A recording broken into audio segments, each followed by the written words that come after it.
I'd like to call the meeting to order. The Board of Leavenworth County Commissioners. I'd like to invite everyone to stand for the pledge.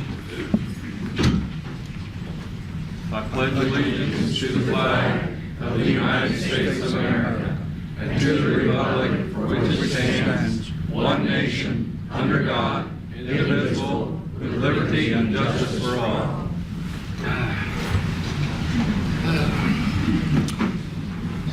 For the record, all three commissioners are present. This will be Commissioner Graber's last meeting.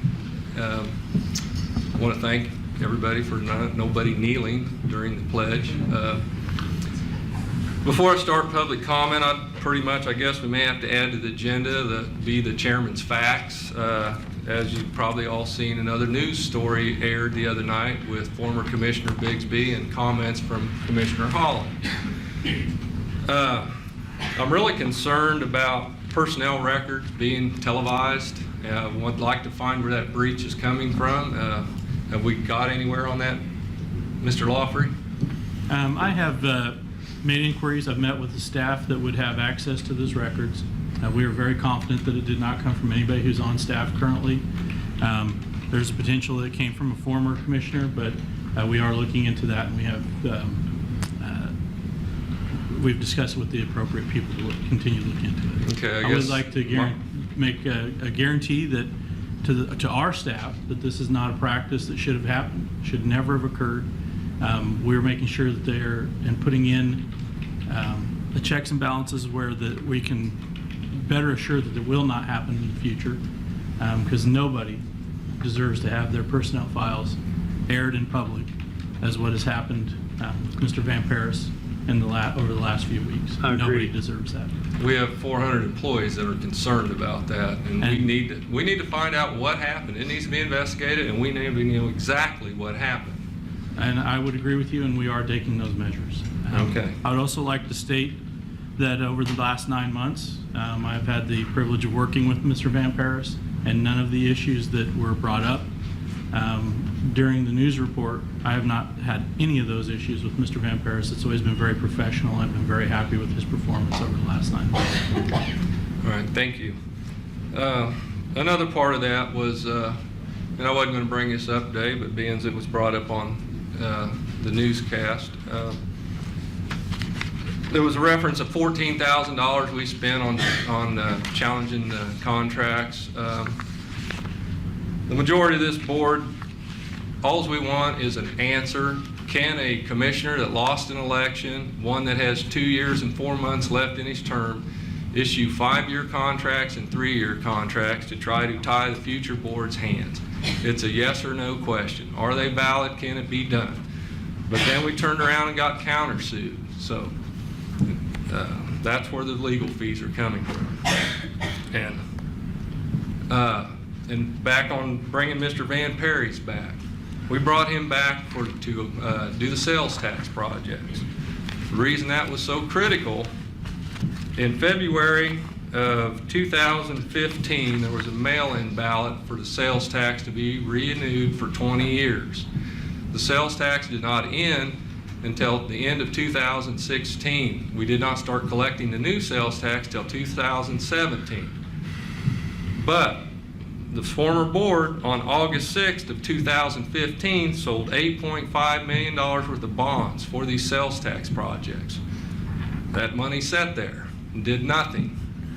Then in December of 2016, they sold $4.1 million worth of bonds that were taxable and $9.7 million worth of bonds. This money was sitting there, not being utilized, just paying interest on it. So it was very critical that we brought somebody back to manage the sales tax projects to get them on track. So far, we've opened up bids the projects have begun on 147th Street. McIntyre bids were open. The projects are moving along like they're supposed to be. But I think it was reckless to sell bonds before we even started collecting the sales tax, and the money just sat there.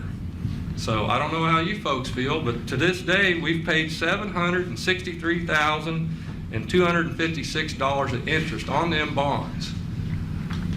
So for Mr. Van Paris' salary and what we pay on the outside legal counsel, that's a drop in the bucket for what this previous board did. So At that time, I'll take public comment. Chairman, before you do, I have something on my desk that I think is really impressive. We got the bids back on McIntyre Road, and they came in close to $2 million under what we projected. So the Public Works Department engineering staff certainly did a good job on that. Absolutely, Commissioner, and we was going to address that in administrative business, I think, today. Sorry. But that's fine. I think, you know, that these bids, it was a good time to go out for bid on projects. I just wish Eisenhower was ready, but, you know, that one's going to be a little more challenging. And to address the sound, they did turn it up a little bit, but if we turn it up too much, it's going to start squealing. Oh, you guys can hear? All right. Well, I know you can always hear me, but in the future, if we have to address it, we'll only be able to do is the lapel microphones are about $600 a piece. But if we can pay $763,000 for the interest on money we aren't just now started using, I think we can afford that, guys. So, but anyway, with that, I'll take public comment. And is Mr. Berry here today? No. Okay. Well, he got cut off the last few times, and I was going to let him speak first, but. Please come forward, state your name and address, and speak in the microphone, please. My name is Jessica Pettis. I prefer not to give out my address. I do reside in the city of Leavenworth. This is recorded on YouTube, so I don't want my address just out there. That's fine. In the last meeting I did watch, you had mentioned going to pull the contracts of these employees that you have on administrative leave. I did not. Okay.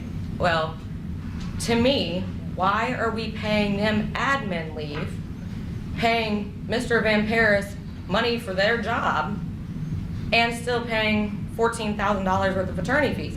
How is that benefiting us as taxpayers? Why wouldn't you leave those people on staff, let them do their job while you're looking into it? To me, that's a waste of our tax dollars, and if our tax dollars goes up, where's that coming from? Who's paying that, and are we going to end up paying for this? Well, attorneys have a conflict of interest when they turn around and when they're being sued and they turn around and sue us. They can't represent us. It's not our rule. Okay, They came so to where are us we and pulling said they this came. money from? Or is that going to affect our tax dollars and the fact that I'm going to pay more into the county of Leavenworth because I'm putting out $14,000 for, that's tax money, right? That's our tax It money is paying tax these money, attorneys. and we did lower the mill levy for next year. Okay, but So, somewhere this it's money's tax gotta money. pull from, right? Exactly. So where are you gonna make up that money that you're paying out $14,000 for? We're not. I didn't make these contracts. But I'm trying to let them fix do their something that's job. wrong. Let them do their job, regardless of how long that commissioner's been They can here or do their not. job without a contract that has a golden parachute that has no severance. Let them I'm finish sorry out I their took your job. turn, Commissioner. That was your line. And let me golden ask parachute. this on that aspect then, with Mr. Graber stepping down today. Who takes precedence and voting in the next person? The precinct committee people. Okay, so is it a conflict of interest that Mr. Van Paris and Mrs. Van Paris are both on that committee? I don't know if that's a conflict of interest. I mean, Because to me, that would be a conflict of interest because you're just gonna put somebody in there that's your buddy. they have 2 votes out of 16, I think. But shouldn't their vote not count if they're county employees and? That would be Are- up to the governor because he has to approve the process, the governor of the state of Kansas. All right, And well, I make can't speak contact for with the governor on that I then. think the governor is mandated to approve this.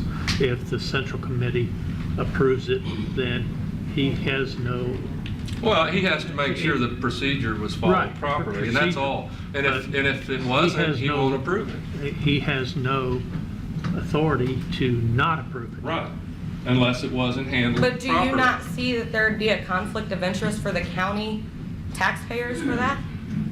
No, because they vote in general elections too. But that was voted for Graber. That had no vote for So the next commission. this position is only for 1 year, and then someone will have to file for that seat. This is a temporary But again, appointment. it may be temporary, but the county taxpayers voted in Graber. They did. They didn't vote who's taking over for Graber. That's correct. So wouldn't there be a conflict of interest in that on behalf of the county taxpayers. I don't He's see that's already a conflict getting- of interest. He's But it's already not my getting- decision, ma'am. This He's is- already getting double the pay that he made when he was originally here. So again, that doesn't benefit the tax dollars. Mr. Van Perry's salary was based on health and with benefits and retirement. He gets none of that. That's where that figure came from. And it came from, I believe, the county administrator. This board had nothing to do with that other than approving it. I find that hard to believe, but thank you. All right, thank you. Mr. Clint, I haven't heard from you for a long time. Have you been gone? Yeah, I went over on a cruise and came back on a sick ship I thought I was in World War II coming back from Normandy. Everybody Okay. on this cruise ship was sick. You know, we're going to have these things more often because it is really nice to see a crowd. I appreciate this God, crowd. I appreciate that. I do too. Other than budget time, and there'll be 2 people here. Main reason I'm here is to thank my very good friend Clyde. I appreciate your history, and I appreciate the fact that all of a sudden one day at a Man of the Year award from the chamber, I heard this dissertation going on, and I said, God, it must be the Lord. And it turned out it was Clyde. Nobody knew that. But let's go back to the young lady. It is procedure. Study procedure. Go to the statutes. Get you a lawyer. Everything forces you into a lawyer.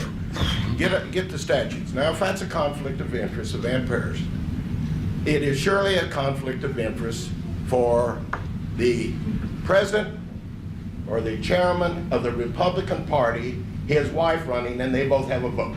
So there is no conflict of interest anywhere, and I'm sure somebody else on that group, and I can name them all, and it's simple to get the list and call them and say, hey, do you have a conflict of interest?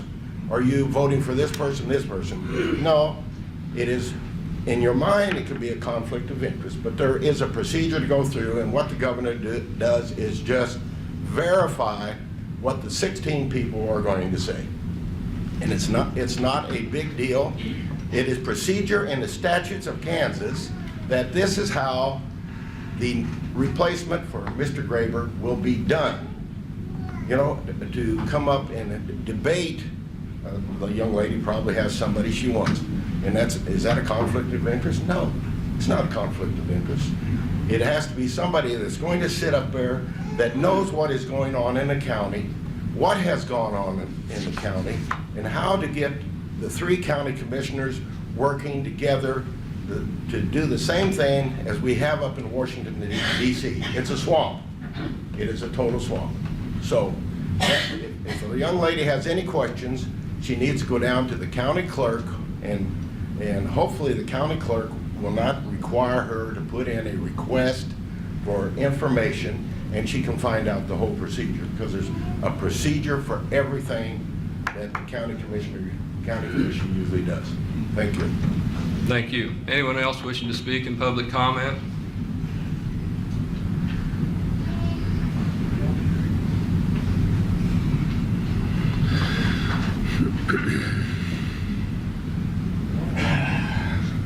Yeah, my name's Jerry Wilburn. I live on 20130 Douglas Road, Tonganoxie.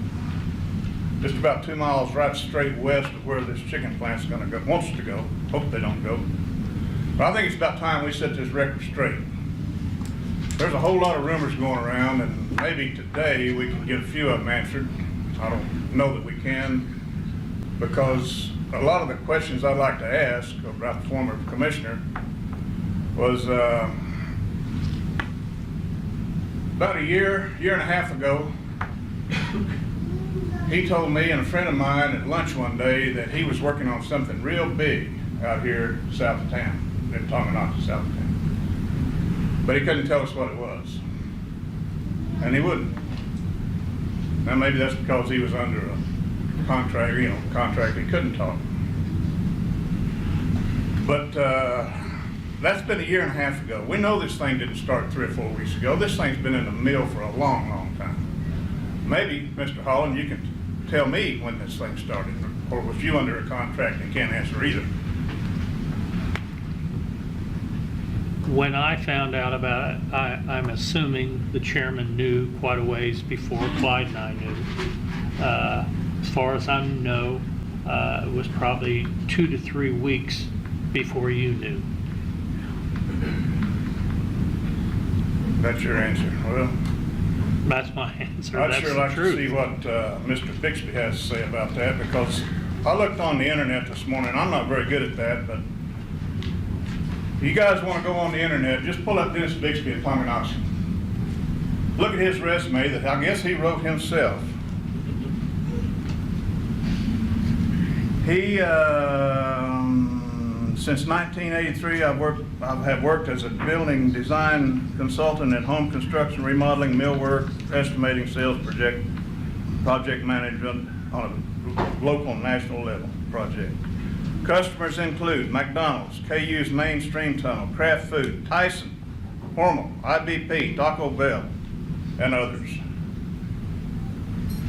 I think this is very interesting on what he put down there. So that tells me that he must have known what he was talking about a year and a half ago, 2 years ago. And I find it very strange that nobody else did. These contracts, are they new? Yes. I hear a no. Well, I'm going to ask that. Has there been any in the past? Yes. How many? Not that, no, there's never been a 5-year or 3-year. Other than the county appraiser, we have to appoint 4 years per state statute.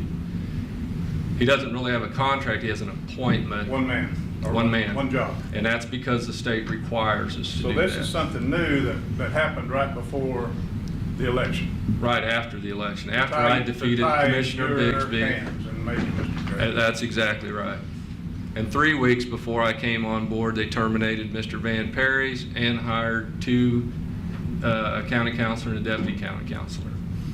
Gave 3-year contracts. And the road and bridge superintendent received a 3-year contract. I was the road and bridge superintendent. I never had a contract. My previous superintendents never had a contract. The county engineer, who is his boss, does not have a contract. So you That's see where we're interesting. going here? That's interesting. It's very interesting. Well, I guess the last question I got, I'll sit down so if somebody else can talk, was, Mr. Holland, there's a lot of rumors going around about your feed store, yes. and maybe 1 or 2 people that was involved in buying your feed store are now working for the county. Is there anything to that? I think they were working for the county prior to that. You think? You don't know? I really don't know. Okay, well, I would just recommend all of you just get on the deal and look to see how long Mr. Bixby's known about Tyson. Thank you. Thank you. Anyone else wishing to speak? Sure, I do. I got a letter from a concerned citizen, Okay. and I'd like to read this letter, and this starts from day 1. Wow, what a first day for our new county commission. Unbelievable. Some of their actions are to rehire 2 of their good old friends. Of all the things to work on, they want to grease their own personal relationship. This matter needs some serious investigative reporting. To provide information, if you don't know, Doug Smith and Mike Spickelmeyer are friends. Clyde Graber and David Van Paris have been best friends for 26 years. Odd that their first actions that they try to rehire their friends. Cronyism at the good old boy system are alive and well in Leavenworth County Courthouse. Further yet, isn't it odd that Doug Smith brought up the issue involving Van Paris and that Graber brought up the issue involving Spickelmeyer? Oh, and by the way, did you see the script that they had prepared for this? It would obviously been a county document they are required to maintain and be open to the public records requests. It's obvious that they discussed this prior to the meeting in violation of COMA. Was an obvious conspiracy to have the other make respective motions to deflect their obvious intention to rehire their own friends. Not think the public knows that our prior county councilor, and I won't read that part because I don't want to disrespect David Van Paris. Do they think the public knows the conflict in interest between the county councilor and the county treasurer? How much has the cost of the county in outside legal advice, or do they simply don't care? I was optimistic that the new county commission would bring in positive changes, but this is reverting back to the days of good old boys. We don't need people that are going to grease the palm of the friends' hands at a cost of the taxpayer dollars. Somebody might want to tell these commissioners that they have fiduciary obligation to the 76,000 residents of this county, not their own pocket-line friends. And that was written by a county citizen who is very concerned. And I've kept this letter because it gives me this is the first day that we had our first meeting. Well, I hope you get some more letters. I do too. I want more letters, you know. You brought up an interesting topic, and I wasn't going to go there, Commissioner. I swear to God I wasn't. Good old boy system. And Mr. Wilburn brought up a very good point. Search the feed stores out. Just do that. That's all I ask. I'm not going to say anything. Just do some research on the feed store. I have nothing to hide from that. Well, I then do explain it. I sold the feed store. My wife was dying of cancer. I stayed home for 2 years to take care of her before she passed away. I sold it to an employee. Did I know where his wife worked? No. Maybe I did know that it was a county, but I didn't know what department, where she worked, anything about that. I sold it to this young couple so they could continue on with the feed store that I had.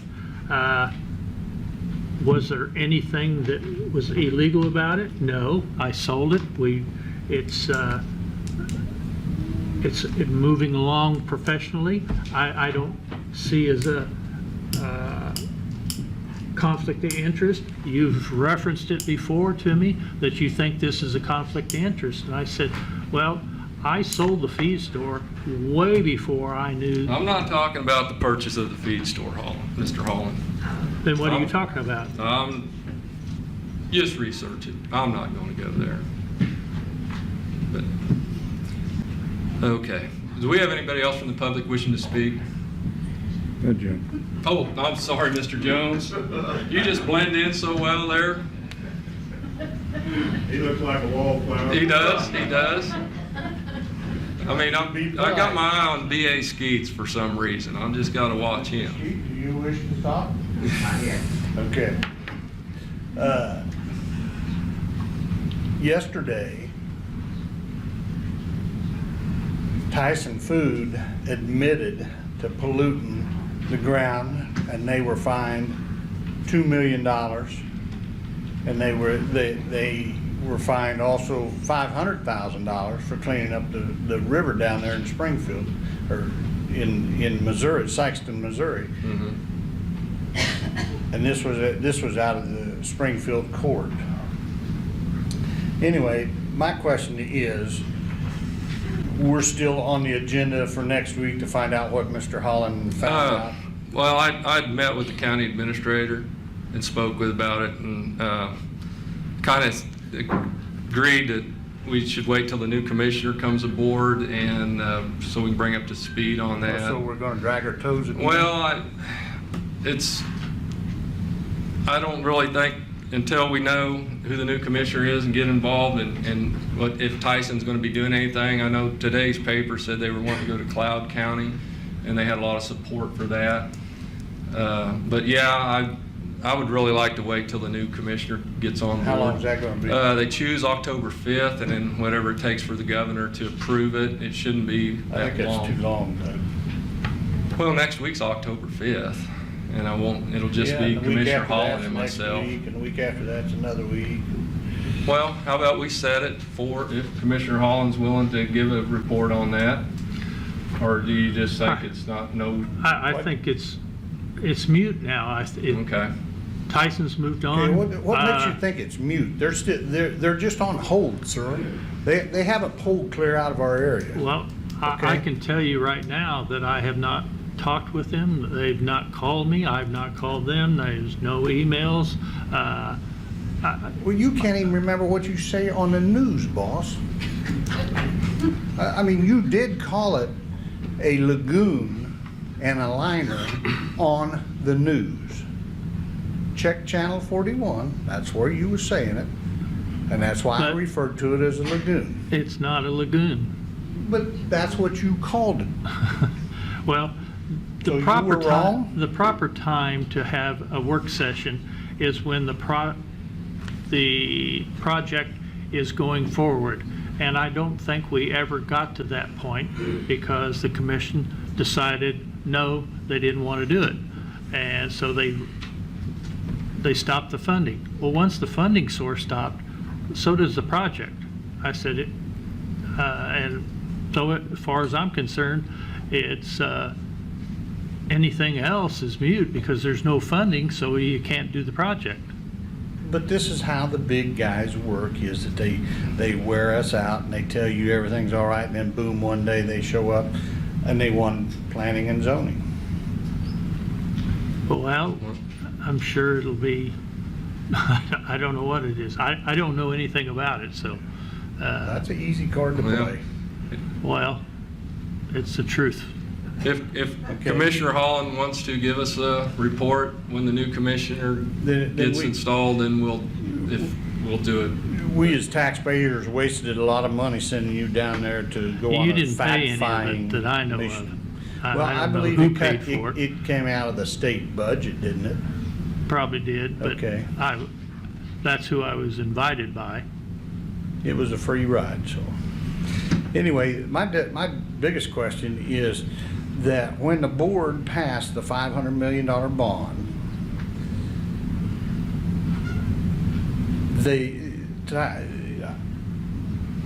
Binswick Advisory Services, which we now know as Tyson Food, gave you a package to evaluate that you were under the non-disclosure. Since the non-disclosure is gone, is that packet available for us to view as citizens? I would have to defer to Mark. You signed the non-disclosure. I didn't see a copy of it. Any information that they would want, they could certainly make a open records request for, and we can evaluate it. I couldn't hear your answer, sir. Any information that you would like to see, you can make an open records request for, and we can evaluate the request and see if that information is subject to the records request. And who's the individual that gets to evaluate that request? More than likely, it'll be our attorney. Okay. And, you know, just on the bond, none of that was written in stone until there would have been public hearings, feasibility studies to see if it was feasible to offer that. And like I said, the city would have had to sign off, school district, township, everybody. It's just industrial revenue bonds is offered to people that create a lot of jobs. Sure. So it wasn't a done deal by Well, all means. I would like to read through that information. Okay. Okay. And the Tyson deal is not dead in our county. I mean, it's just on hold. So Well, everybody needs to pay attention. That's true, and that's why you need to follow the newspapers to see what they're doing across the state. And today's Leavenworth Times had a good story. Channel 4 had something this morning. I don't know if anybody's seen that, the locations that they wanted in Kansas. The biggest thing is how much water they use and Right. consume and pollute. Right. That's, Well, I seen a place in southwest Kansas. Well, you know, they don't have that enough water to support that. And like I said, Cloud County is I think #1 on the list now. So anyway, thank you. Anyone else wishing to speak? Because we'll take a few more and we'll have to get on with, or we got quite a bit of stuff to do today.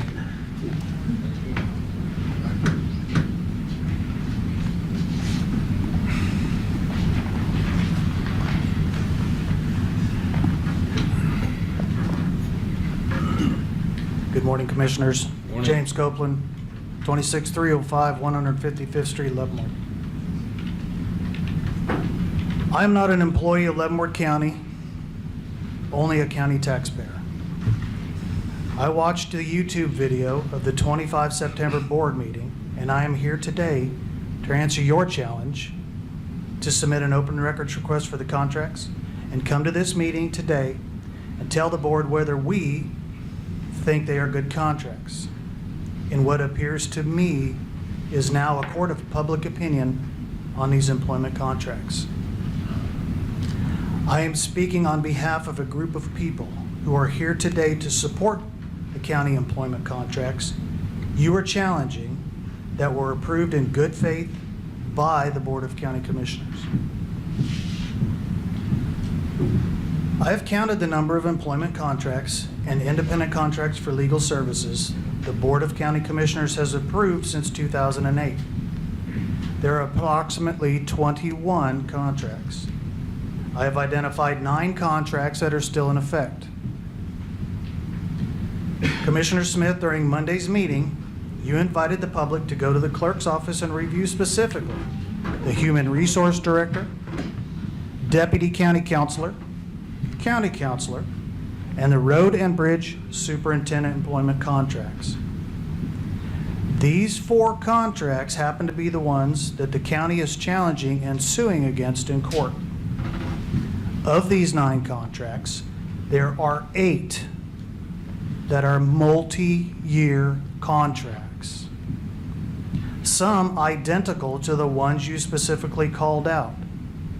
Can you explain to the taxpayers why you have singled out only these 4 contracts and not the other 4 multi-year contracts? What do you consider multi-year contracts? 2-year? I asked the question, sir. Can you explain why you singled out only these 4 contracts and not the other 4 multi-year contracts? Because they're a 5-year and a 3-year. They go past Commissioner Holland's term. Thank you. Reviewing the interim county counselor's multi-year independent contract that Mr. Smith and Mr. Graber approved, it pays him an annual salary of $140,000 per year for 2 years and a severance. The contract contains the same language of the 4 contracts being challenged, which is the contract does not violate the cash basis law of Kansas. This commission recently approved yet another multi-year contract with almost identical terms as the contract it replaced. These 2 newest contracts, approved by Commissioner Smith and Mr. Graber, are multi-year contracts with similar terms. You've stated in many commission meetings that you and Mr. Graber don't support or want to give multi-year contracts. Yet, Mr. Smith and Mr. Graber continue to approve them. So why just these 4? I'm having a hard time understanding this. Why are you not challenging all of the multi-year contracts? I've watched over 30 Board of County Commissioner meetings loaded for public viewing on the YouTube, and this commission has offered many times that none of the employees for whom the contracts Commissioner Smith and Commissioner Graber are challenging have any sort of discipline issue, that they are hard workers doing a great job for the county and saving the county money. This sounds like good employees to me. So if the 4 being sued have no performance or discipline issues and are doing a great job, then why would you waste taxpayer money to challenge these contracts when the contracts are just documents sitting in a personnel file? I don't understand how this is in the best interest of the Leavenworth County taxpayer. With this said, can you please tell me how much money, taxpayer money, the county has spent year to date for legal services to challenge these 4 employment contracts? I believe it's $14,000. Well, I'm estimating right? it's, No, It's more than that? yes, Okay. it's almost $40,000. Oh, 40. Oh, wow. Where did we come up with that number? can you tell the Keep track taxpayers, of all the, can you bills please that we tell the get from the taxpayers attorney. the cost so far for keeping the the 2 county counselors on paid administrative leave? I don't have that number in front of me, but it's whether the payroll would be. Well, I've done the math, sir. And All with right. those 2 on paid administrative leave, and with the money that you're paying someone else to do their job, that's an almost $51,000 in just the last 3 months with no end in sight. $51,000 of taxpayers' money. And we got 400 other employees that are doing their good job that don't have contracts. Can you please tell the taxpayers how much the county has spent on the interim county counselor, independent contractor for legal services, for doing the work the real county counselors should be allowed to do over the past 3 months? I don't have that number in front of me. My calculations are about $41,000. Okay. That's based on a $140,000 salary and the additional $100 an hour he gets, basing it on 4 hours of work a day, for the additional legal services I for don't the think interim I've county seen that counselor. bill. I don't think we've gotten any bills like that to pay on Mr. Van Perry's.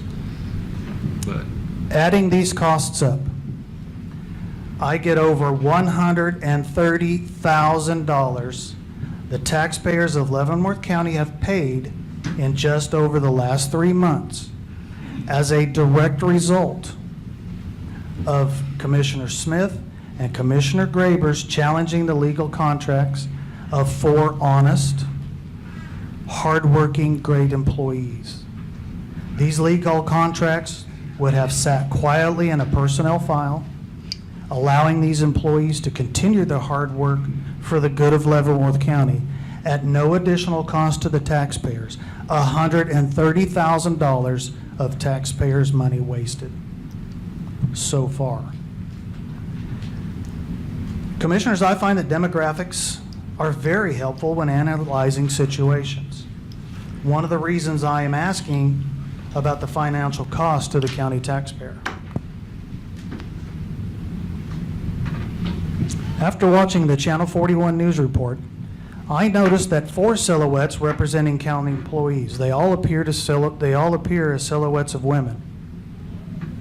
Of the 9 contracts currently in effect, how many of those employees are women? I've seen the contracts and I count 4. Of those women whose contracts Commissioner Smith and Commissioner Graber are challenging, how many are over 40 years old? I'd say all of them, or, I don't know.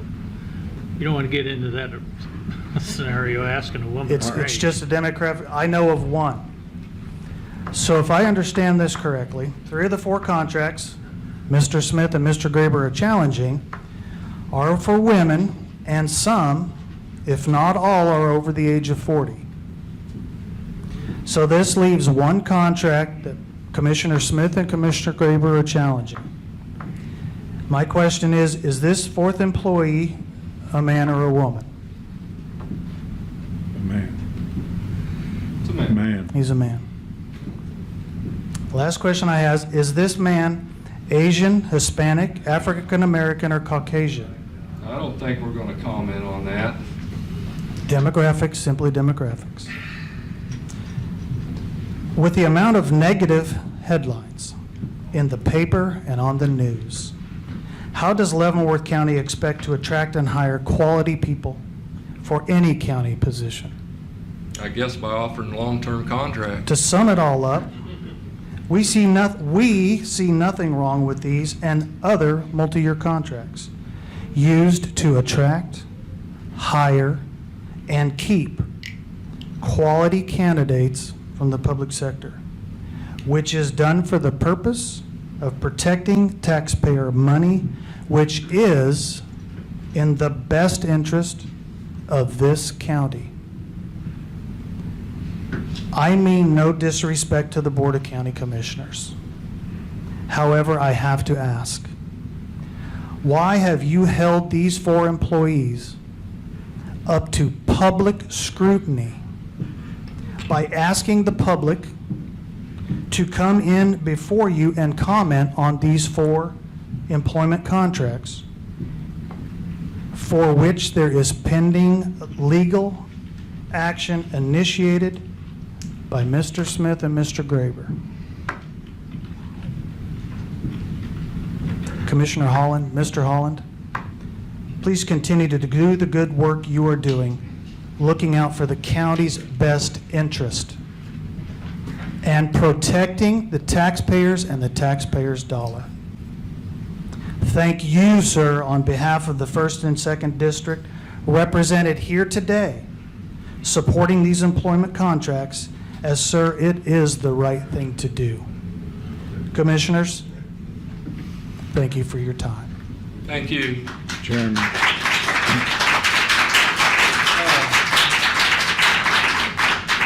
You bring up a very good point on the amount of dollars we spent to go to show you how reckless the previous board was in issuing these contracts. So That's the one thing that I'm not trying to correct the gentleman.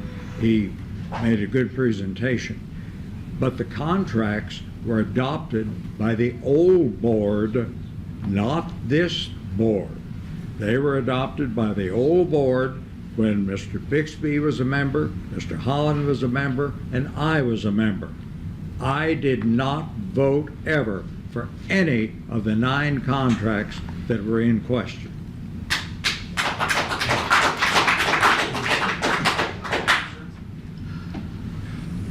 Sir, your signature is on many multi-year contracts dating all the way back to 2008.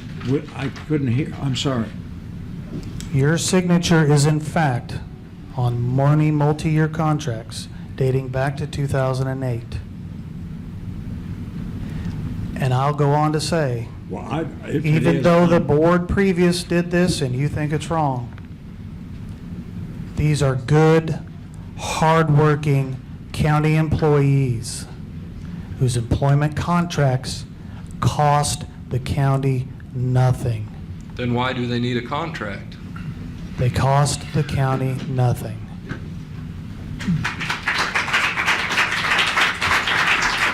And to follow up on that, this is not our decision. The courts are going to decide it. All right?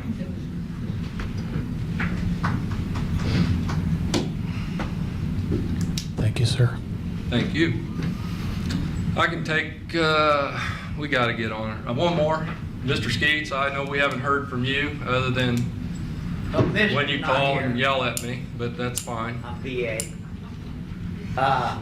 I had a question from Mr. Holland. I understand you took the trip to look at the chicken plant down in Arkansas or wherever it was. Tennessee. Okay, well, wherever. I want to know, was it a kill plant or just a processing plant? It was a kill plant. Really? There was no odor. No. I find that hard to believe.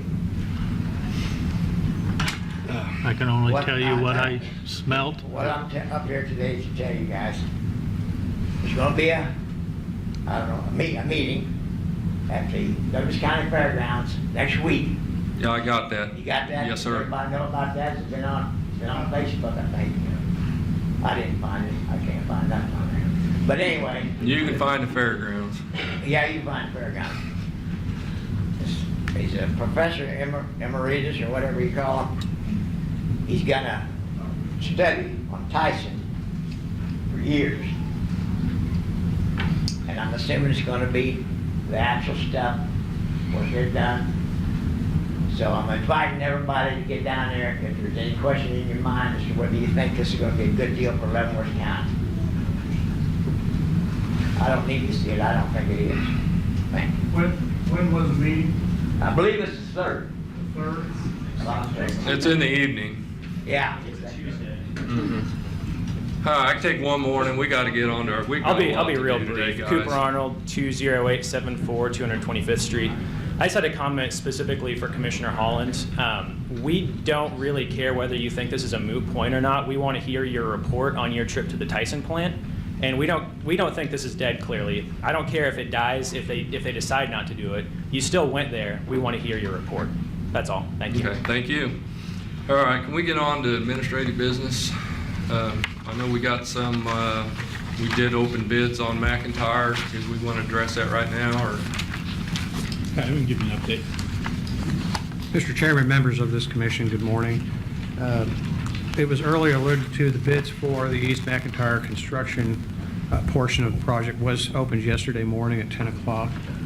There were 5 bidders who submitted bids that met the qualifications with respect to submitted bids, addendums, and the base contract. Of the 5, the high was $3,943,000. The low was $3,310,000. This is significantly below the engineer's estimate, roughly 60%. This offers cost savings to each and every person in the state or the county of Leavenworth. And I would like to follow up. I think this is a measure of the professionalism and hard work that your public works staff does. I can tell by witnessing them doing this that they have spent a great deal of time on this. They spent a great deal of time in preparing the bid. They spent a great deal of time in the pre-bid conference, and the bid documents are very well prepared. The lack of wide disparity in the quotes that were open, their bids that were open, shows that that was a very tight bid package, and that the fact that you've got five bidders shows interest in this county and its projects. And I think it speaks very highly of your staff, and I think they do deserve a great deal of credit on this. I agree. That being said, these contracts are very complex. They are going to be reviewed by your staff. One complicating factor is that this commission did, in consultation and agreement with the City of Lansing, request that the bidders submit an alternate bid with respect to additional work to be done on the City of Lansing portion of this project. That does somewhat complicate the evaluation, but that is ongoing, I presume, as we speak. And we promised the City of Lansing that they would have 30 days from the date of the opening bid to elect whether to proceed with that option. And we intend to provide that information to the City of Lansing as soon as possible, so they'll have adequate time to evaluate that. One factor, and I'll digress one moment, okay, is that you had earlier authorized me to request an opinion from the Attorney General's office as to whether a consolidated rural water district, not just in this county but other counties, is required to publicly bid construction contracts above a certain price. I did submit a request to the Attorney General's office on this, but they basically declined to answer it, saying that since I had a contract, that they would not answer that, that I could do it as county councilor but not as your contractor. So I think there was a bit of miscommunication on that. Subsequent to that, Commissioners, I'd like to offer this. Attorney General's opinions generally take time to get. We've already opened bids for East McIntyre. We have received, I believe Mr. Lujan presented you an RBA on the various agreements, a relocation agreement with Consolidated Number 1. I have checked with Kansas statutes. I've checked with the prior Attorney General's opinions on this matter, and it may well be the following: that rural water districts formed under KSA 822A section or Article 6, such as Consolidated Number 1, may be may be excused from the regulation that requires them to use public bids. Now, Commissioner Holland, I know you've served on the Board of Directors of Rural Water District Number 12, and I've worked with 12 too. I know they put their contracts. I'm sorry. I know that they put their contracts out for bid. Right. I believe almost every other rural water district puts their contracts out for bid. The Attorney General's opinion that Consolidated Number 1 is currently relying upon does state that a rural water district, for that matter, a consolidated rural water district formed under KSA 82A, Article 6, is not required to use public bidding, but they are encouraged to use public bidding. Yes, sir.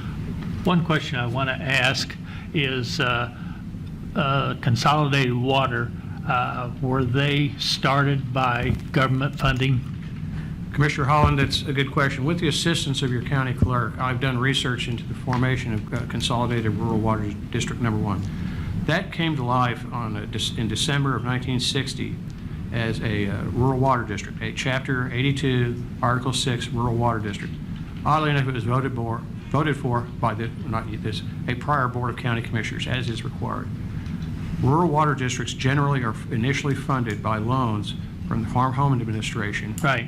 And they accept federal money over, Right. Commissioner Holland, I think it's a 40-year term. It's a long-term financial commitment. Right. Federal funds passed down to the local level. That's probably one of the greatest impacts that has happened in the state of Kansas, is putting water in farm homes. I shared this with Commissioner Smith this morning. I recently found an old textbook. It's old, but I can't even find the date it was published, but I do know it referenced President Roosevelt and World War II. So I know it's post-1945. Post-1945, 15% of the farmhouses in the United States had running water in their houses. So rural water districts have provided a great benefit to not just Leavenworth County, but to the country.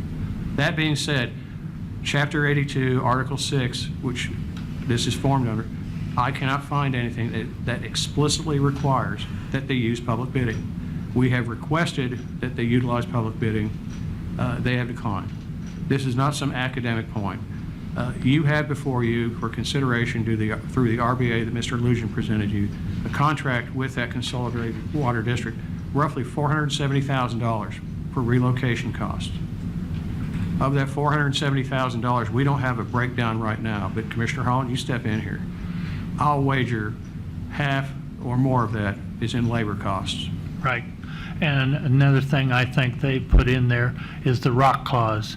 And you don't put the rock clause in until, I mean, it's in the contract, but you don't go on to the rock clause until after the... Well, generally, you don't put you can put a contingency in. Right. But you don't build the contingency into your costs. Then it's no Right. longer a contingency. So we're going to pay for a rock clause that maybe we won't find any Well, rock. Commissioner, you have it. There's not ink on it from either party, so we'll look through that.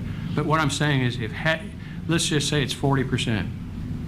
That's $160,000. It will not be bid. If the McIntyre bids are any indication, that could be $100,000 on the table to taxpayers. Taxpayers who live in Consolidated Number 1, taxpayers who live outside of Consolidated Number 1. I would like to continue to request that the Rural Water District, if only for this project, utilize public bidding for the entire project. I don't know what benefit it is. We could offer to do the inspection for them. I don't know if they self-inspect when they do these jobs, because they don't put it out for bid. But it's a topic that I think is germane, and I just wanted to update you on that. And I've digressed a little bit. We would be responsible for paying the inspection fees anyways if it went out, either way. Commissioner Smith, I'm unaware of any contract or any project of this size that doesn't have an inspection component. Right. Right. And on Commissioner Holland's concerns on the rock clause, I mean, we spent a lot of money on studies on that area, so I think we all know whether there's rock or not. But Chairman Smith, what I'm Commissioners- saying is I think they put the amount of rock clause in the contract. So they're charging us up front. There is I'll call it not just reasonable, possibly generous contingency fee. And I've worked on a lot of water line installations. Rock is underground. You can't see it. We have done geotech testing on this. With respect to the McIntyre route, the possibility of hitting rock has been considered. It's not considered great, but it could be there because we're doing a lot of grading. That can be addressed through changes to the contract. But again, I wanted to visit on that issue about, it sounds very mundane, but it's real. And it's money out of taxpayers' pockets. I'd like to see it stay there. Okay, all right. You'll continue to negotiate with them? Yes, sir. All right, thank you. Commissioner Holland? I have one little item on administrative business. Clyde, I know you've done some good for the county and the city of Leavenworth and the state. I understand that. I am here to make a motion, as it's been presented to us several times, to go to a 5-member commission. I am in agreement that we need to go to a 5-member commission for better representation for everybody. And I think this needs to be put out for a bid for every taxpayer in Leavenworth County. And I would make the motion as a woman asked you to make, but if she would ask me, I would have made the motion that day. But I think this needs to go out. And as far as the concern that we're not having the right procedure, that is incorrect, because it can be done right now, and we can. There's several ways that we can do it. We can have 3 commissioners and 2 at large, or we can have we can actually develop it with the current amount of people that we have now, and then once the new census comes out, then we can redesign the districts. The district. Yeah, and so I make a motion that we allow the citizens of Leavenworth County and put on the ballot, the next ballot, for a 5-member commission, and I'm hoping I will get a second out of that. I support looking at that after the new commissioner gets in, and I've talked to several people on that, Commissioner Hall, and I'd like to get a committee together to come up with recommendations on how we would handle the 5-board commission, and I would like to, and I've actually talked to Mr. Matthews about that, and I would like to do that, and we have plenty of time to get it on the November 18 ballot. I do support looking into it and coming up with how we're going to do that and how we can move forward with that. Don't new maps have to be drawn? Yeah, we'll have to redo do the districts, not and we'll do it off the necessarily. 2000. Not Well, I necessarily. don't know if we can do at large. I think it's been done in Kansas already. I've looked into that. Okay. It has been done in Kansas at 2. They put 2 at large, and we can do this until the census. But if you wait till the census comes out to do this, it's going to take 3 years to do the census, and then it's going to take 2 more years to count the census and get it back to us. So we're talking 5 years we're going to wait on this project. I thought you had to redistrict after the 2010, you did a redistricting in 11 in time for the 12 election, didn't you? I mean, it was pretty fast, I thought, but nevertheless, I support the looking into it, and like I said, I'd like to get a committee together and start working on that, and then we have plenty of time to get it on the ballot in 18. Well, I certainly have no problem with 5 commissioners. I understand. I've always said that. But I don't think just bringing that in today like that, with this being my very last meeting. And that's why I did that, because you could go out stating that you represent the whole, let everybody in the community vote on this and get this moving forward. The soonest we could vote would be next November. We couldn't do it this November anyways. Is that right, next November? 18 would be the soonest we could vote on it, so we got plenty of time to come up with a strategy on this. Mr. Van Paris? Kansas law allows you to consider and to change your commission boundaries and the number of commissioners. Every commission starts with, or every county commission starts with 3 members. Mm-hmm. You can go to 5, you can go to 7, you can't have more than 9. And quite frankly, I don't know how a 9-member commission would work out. You are allowed to home rule out of that altogether. So you can exercise your home rule powers, and that's where counties that have at-large seats do that. I would urge you to look into that. Leavenworth County's changed a lot since Exactly. the first commissioners came on in 1865. And there are statutory mechanisms. They're not there to hinder you. Quite frankly, they're there to assist this commission and the public in looking at that issue. And you can I know the clerk probably won't want me to say, you can put that question on the November 18 ballot because it's a general election year. You can do it every 2 years. If, for whatever reason, in November 2020, the citizens have found that to have been ill thought of, they could vote on a petition to change that. Right.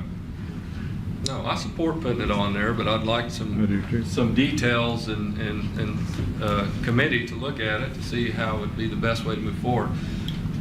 Anything else on administrative business? We've got a lot of folks here, and I apologize for getting off the agenda here.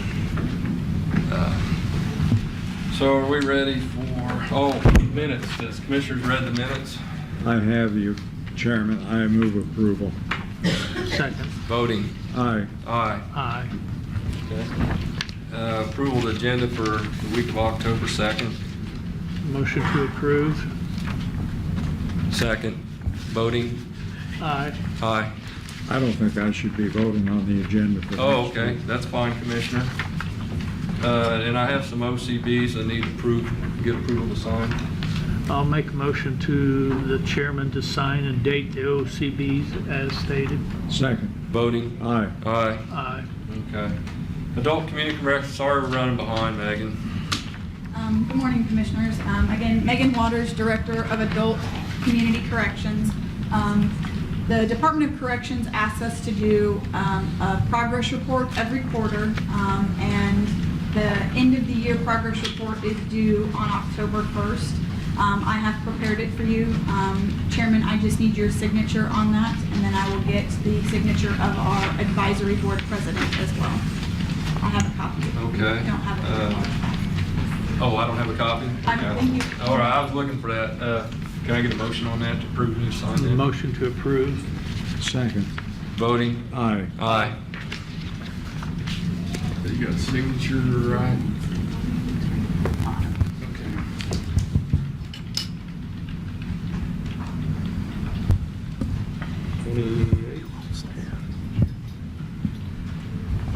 Is that all you need? All right, thank you.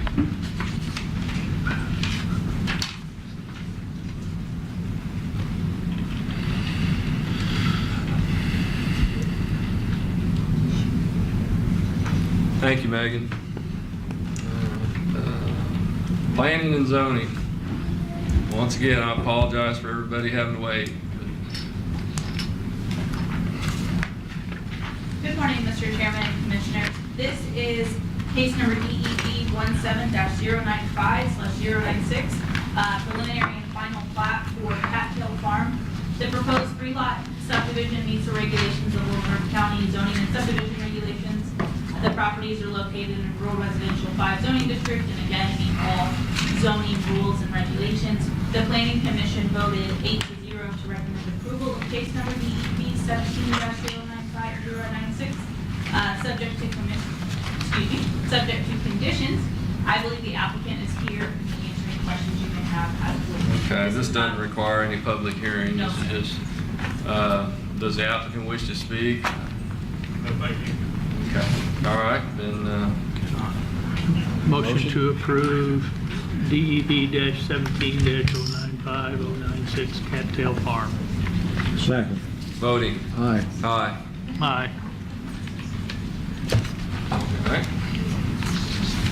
This is case number DEB-17-0102 and 103, preliminary and final plat for West Farm subdivision.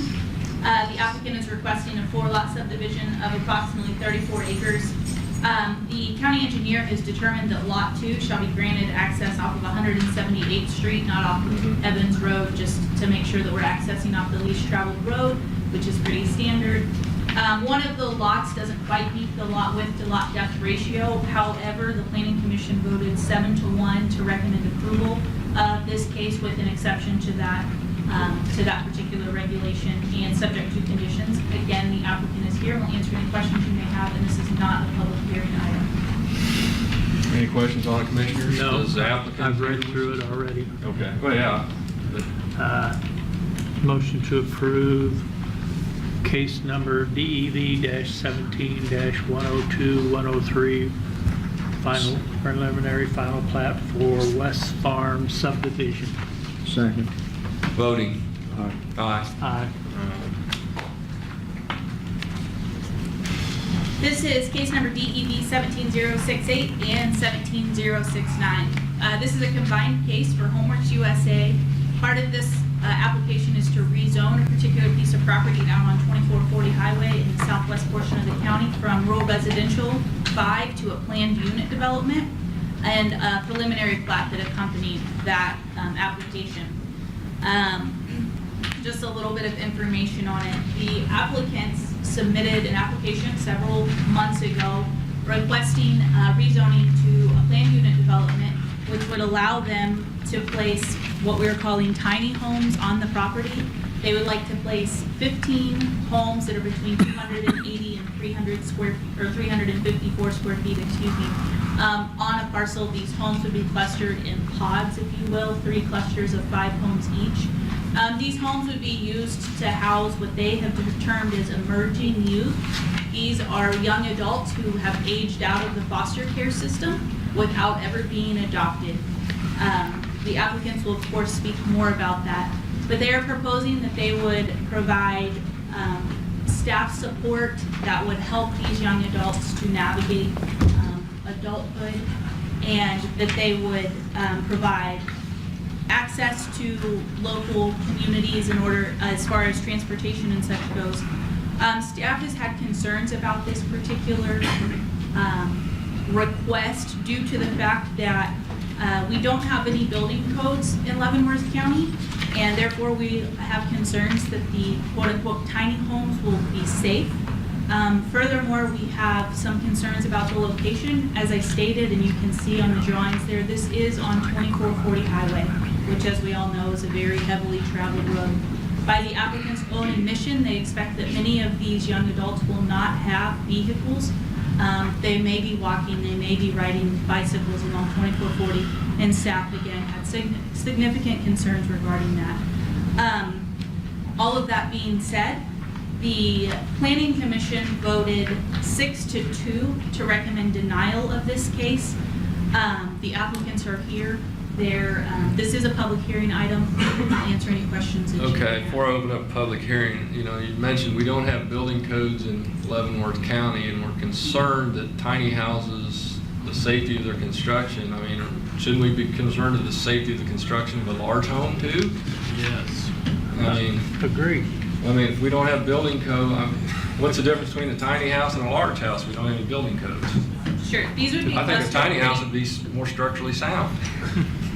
They would be structured, situated pretty close to one another in the event that a fire or something. Right. Of But course, like the I fire said, district is given their recommendation in the event that this. if you live out in the county, that's the risk you take. As far as fire protection. Well, you can't protect yourself from your neighbor. Right. If somebody moves in next door, you got to try and get along with your neighbor. Right. And I read the briefing report. I also have been contacted by a state legislature who asked me to really read this over the packet and really consider it.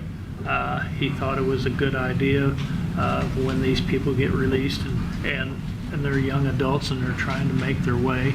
I can see where this could be an advantage as after reading this packet and the briefing report. And I'll be honest with you, Commissioner, I really would like some more time on this because, and Mr. Crow's briefing on that about the fair housing standard, stuff like that. And I want to know more about what happens, and I apologize for not being more prepared today because this is a big issue. And when these people get out of foster, where do they go? What do? You don't turn your back on these people. That's exactly it. This is not a chicken farm here. I can see there's a need for something like this, and I don't know how to go about it.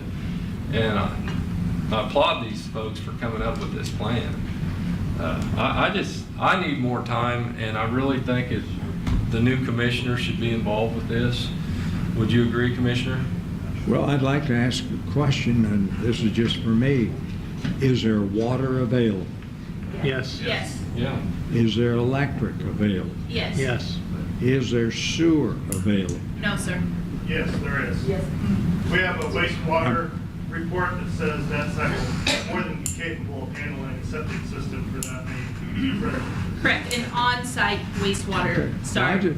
Those were questions that I thought should be asked if we're going to support this operation, because you want to make sure that every one of these small homes has the availability of the necessities for living. Thank you. And like I said, that is my opinion. I would really like some more time on this. I really would.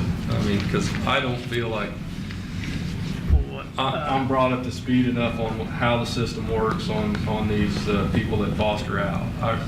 And what other I think communities do, and just what are their options. Yeah, I was gonna say, after look, I can say I was not too much in favor, and then I started looking into this, and I read this briefing report, and I listened to the state legislator got a hold of me, and I've kind of changed my mind on this.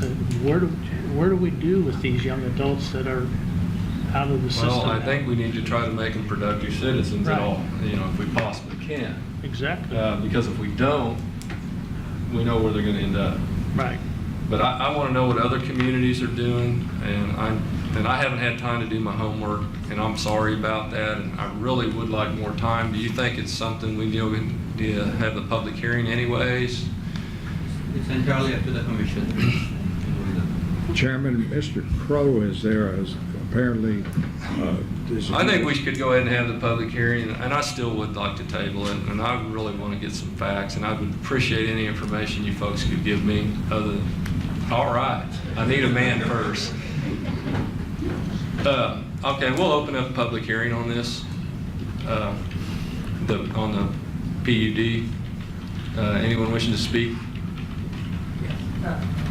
Mr. Crow, I know your time's valuable, and I'm so sorry we're behind. No problem. You're running an hour behind, I'm sorry. Michael Crow, 302 Shawnee, Leavenworth. And it's my privilege to represent the applicants in this matter. And I would consider myself the legal advisor. They certainly don't need an advocate. As you'll soon see, they have a great deal of compassion and belief in this system and can make it work. Also, I'd like to thank the staff. They've done a very thorough job, and we agree that this tiny home concept is new and does not fit in with a lot of the regular zoning issues, but that's one reason for having it, the request being for a planned unit development, PUD. And in addition, I think they can answer most of your questions. It would be a very valuable improvement to our county. And then on a personal note, I want to thank Commissioner Graber, who's a personal friend, and we've known each other for well over 40 years and worked on many things together. And I want to thank him for all his dedication to the people of Leavenworth County and to the state of Kansas. And I'll turn it over to Frankie Davis. But that being said, on something new on the tiny houses, I mean, you can't hardly turn the TV on, see something about a tiny house. They're on TV more than I am. So, Good morning. My name is Frankie Foster Davis. might have to pull that one down. Good morning. My name is Frankie Foster Davis. Do you want the address on the record like they did at Planning? You don't have to. Okay. I think we all know where you're from. All right. Thank you so very much. I do have some exhibits that I think will help in answering the questions for the commissioner. And on the front is what would be a PowerPoint presentation. Am I allowed to? You are, unfortunately, our projector is not cooperating this morning. Okay, no worries. No worries. But if you want to. Careful what you ask for, commissioners. That's a lot to read, though. Well, I'm going to just point to some things for you. Okay. So the first thing I'd like to say is I want to thank you very much for this opportunity to tell you more about the project that we are interested and plan to build at 26050 Chieftain Road in Leavenworth County. We think there are two considerations in looking at this. One is land use, and the other is social good. Leavenworth County has an opportunity to respond to a need without giving a tax break and without providing financing. I think that's pretty cool. They have an opportunity for making a positive difference for emerging adults and the larger community. So that's what we mean by land use and public good. Now, everyone is aware that, because you can't hardly watch TV without seeing it, that more and more young people, as they are emerging to adulthood, are receiving the support of their families over a longer period of time. Some emerging adults leaving foster care can't find an affordable place to live. That can set their life on a very difficult path. If you don't have a place to live, how do you get a job when you need to have an address to get a job, and things like that. So affordable housing is the most important part of a solution for emerging adults aging out of foster care. And the great thing is that the challenge is still manageable in this community. Maybe 8 to 10 youth age out of foster care a year in this area. And one of the primary tasks in transitioning to adulthood is finding and sustaining employment. Now, that may mean you do it fresh out of high school. It may mean you go on to college, but eventually you do have to find and sustain employment. And so we're expecting more of foster children aging out of foster care than we're expecting of other emerging adults of the same age, because other emerging adults have supports that these young people do not. So to address this, what we consider to be a problem with a solution, we want to provide well-placed, affordable housing. Now, there has been a lot said about the location. I just want you to understand one thing, that there is a lot of research, and it's in there, that says a natural environment helps people feel better emotionally and physically. It improves their mood after spending time outdoors. You have a sense of belonging and unity within a community.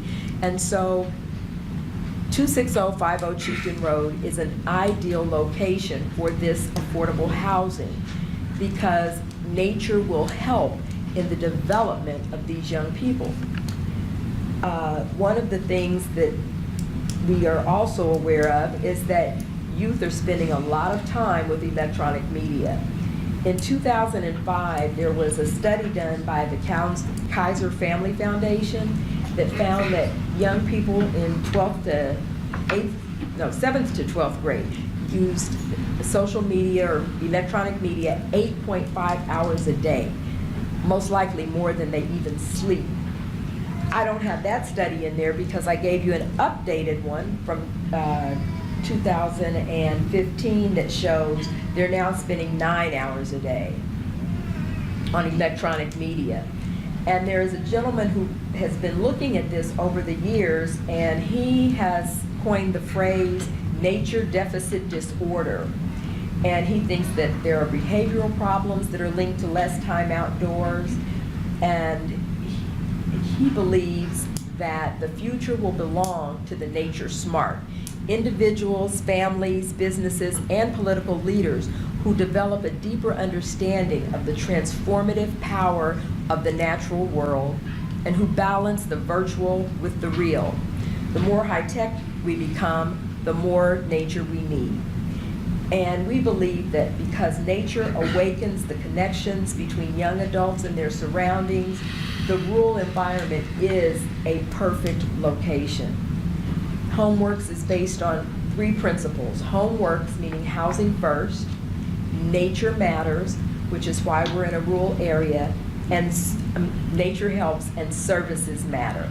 And we recognize that these young people are going to need supports.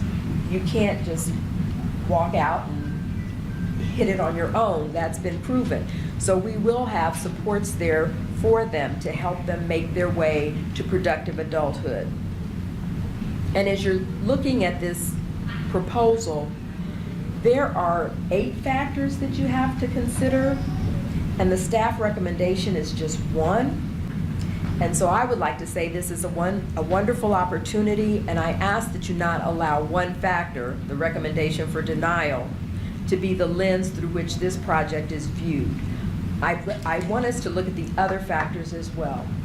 I believe that this will enhance the character of the neighborhood. The area already includes rural residential communities. And so we have nearby subdivisions that allow for minimum lot sizes of 2.5 acres. And this is despite this area being zoned RR5. So exceptions have already been made for certain types of homes.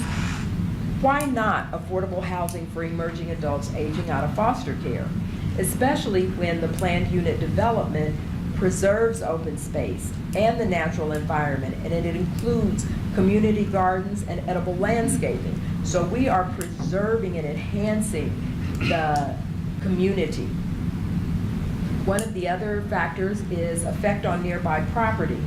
Now, the staff comment said the approval of this request may negatively impact the agricultural lifestyle of neighboring residents.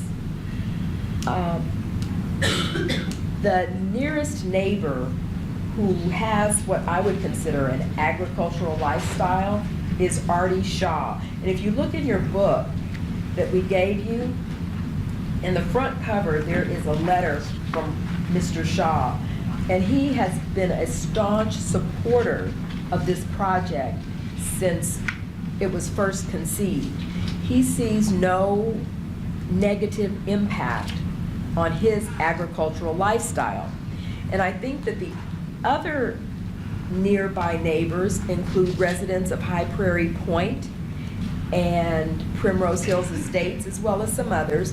But those properties are not what I would consider an agricultural lifestyle. If you look at the size of those lots and the size of the home, there's not much room left for agricultural lifestyle. And so the booklet contains the way that the homes are described.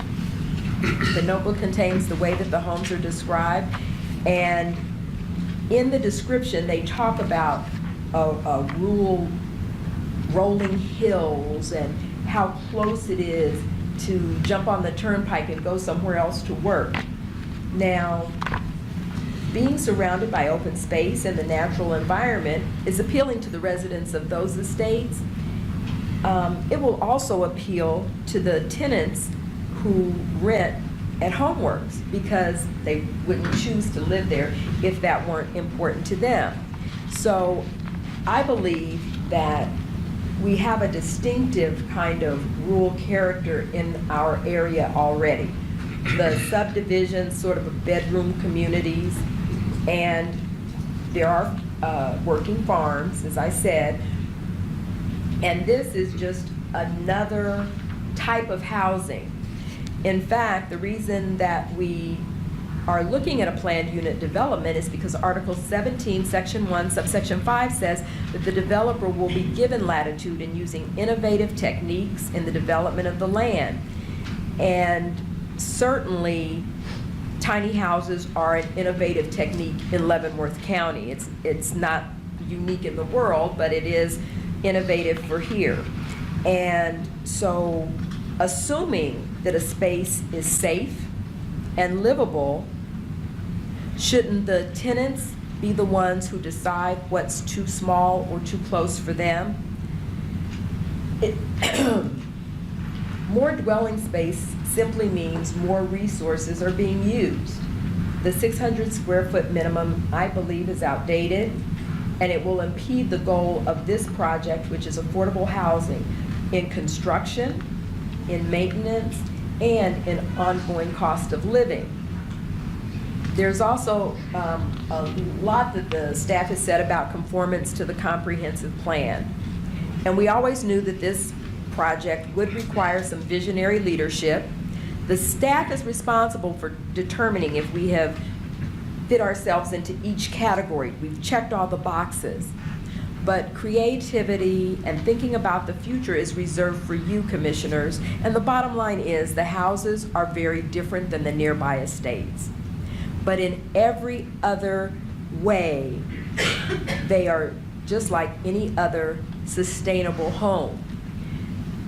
Other communities have embraced similar projects. A couple of days before we went before the Planning and Zoning Commission, Milwaukee City Plan Commission approved rezoning land to have 36 tiny homes for young adults leaving foster care. And it's still got another legislative hurdle, as we do, but they are planning on 300 to 350 square feet and a bathroom and a kitchen and doing all of the similar kinds of things that we are doing. So tiny homes as an option for emerging adults has been expressly adopted in other communities. And also in tab 4, you will see a government guide to tiny house regulation. And this is a place where you can look and see what other jurisdictions have done. I'll leave that to you for later so that we don't go over all of those here. I've also included a memo from Cedar Rapids where they have looked at housing, tiny housing, and found it to be valuable.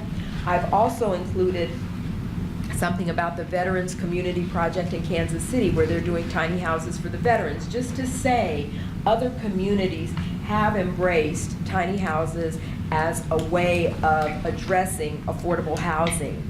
They've lowered minimum size requirements. In fact, the 2015 ICC says 70 square feet now. They have rezoned areas for tiny houses or tiny house communities like they did in Milwaukee, and they have supported social impact projects like tiny house communities to provide affordable housing. So in other communities, they are working on it. And a little bit later, I'm going to talk to you, well, I guess I had a video that I was going to show, but maybe I'll try to get it to you, about tiny houses, a tiny house built in Ness City, Kansas by some high school students, and the impact that it had on them to participate in that. The other thing that we've talked about that was talked about in the report is that this is multifamily housing. If you'll look at tab 5, there is a definition of multifamily housing, and the key word that you will find in there is that for multifamily housing, we're talking about multiple families in a single building or structure, whether it's an apartment, a condominium, duplex, quadruplex, townhome. These are not multifamily housing. They are 15 single-family homes, and I think that that is a key distinction. And we talk about being in what's called a rural growth area that's intended for low density with a preservation of agriculture as a primary function. I believe that we meet the low density requirement if we look at the number of people who would be living there compared to the number of houses. So you can put three 5-bedroom houses there, and that would still be considered low density, but instead we've just put 15 tiny homes. Clustering also is part of our design because it creates this density similar to 3 5-bedroom homes and includes the preservation of the green area. Now, one of the things that was also mentioned is preserving the agricultural nature of the neighborhood. And I think that that's preserving what does not exist.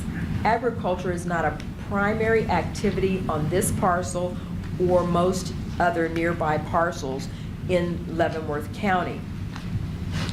But we are planning on enhancing the agricultural nature. We are going to create agricultural opportunities in this way. We will be teaching tenants to control their food costs now and in the future through sustainable gardening, because we believe when we encourage people to grow some of their own food, we're encouraging them to take power into their hands, power over their diet, power over their health, and power over their pocketbooks. Those are not my words, those are Robert Doran. So basically, we are addressing agriculture not because we feel like we're required to, but because we've always wanted to. It's always been part of our plan, and I just wanted to highlight that part of the plan for you. Now, there have been safety concerns that have arisen. Each person is responsible to act reasonably under the circumstances with care for their own and others' safety. And yes, it is on the highway, but on the highway or near the highway, on 2440, walking is lawful, walking safely is possible, biking is lawful, and biking safety is possible. So I've given you the statutes for pedestrians and for the bicyclists. I've also given you some information on how that can be done safely.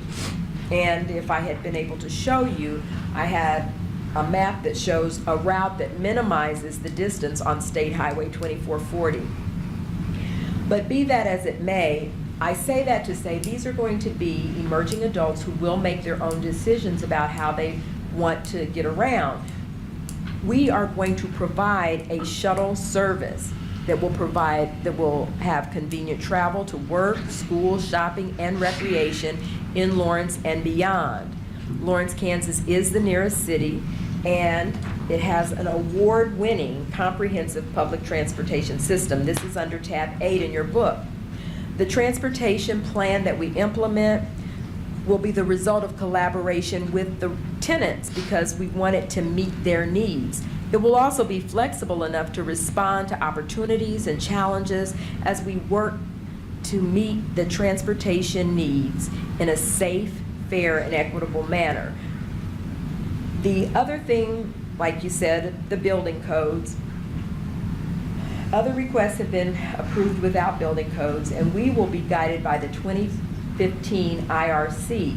It has been adopted by many Kansas cities and counties, and tiny homes may in fact be included in an appendix to the IRC as a result of hearings held in Kansas City last year.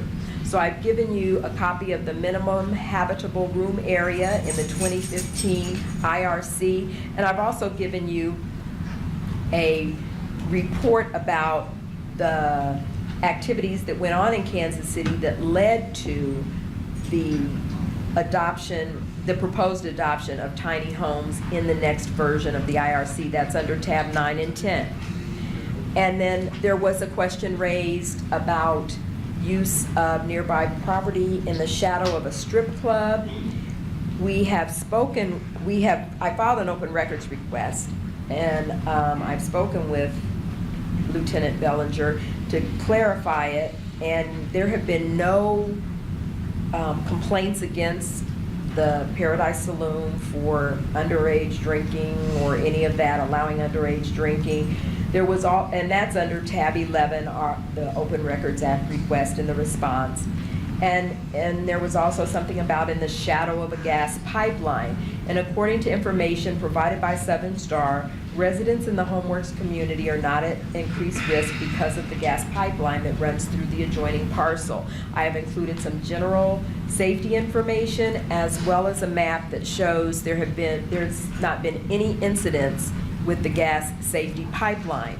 Now, there was also some question about the septic system, and I just want to spend a minute talking about that. We have on our plan septic, and we have a place for it, and we recognize that that is just one option that is available.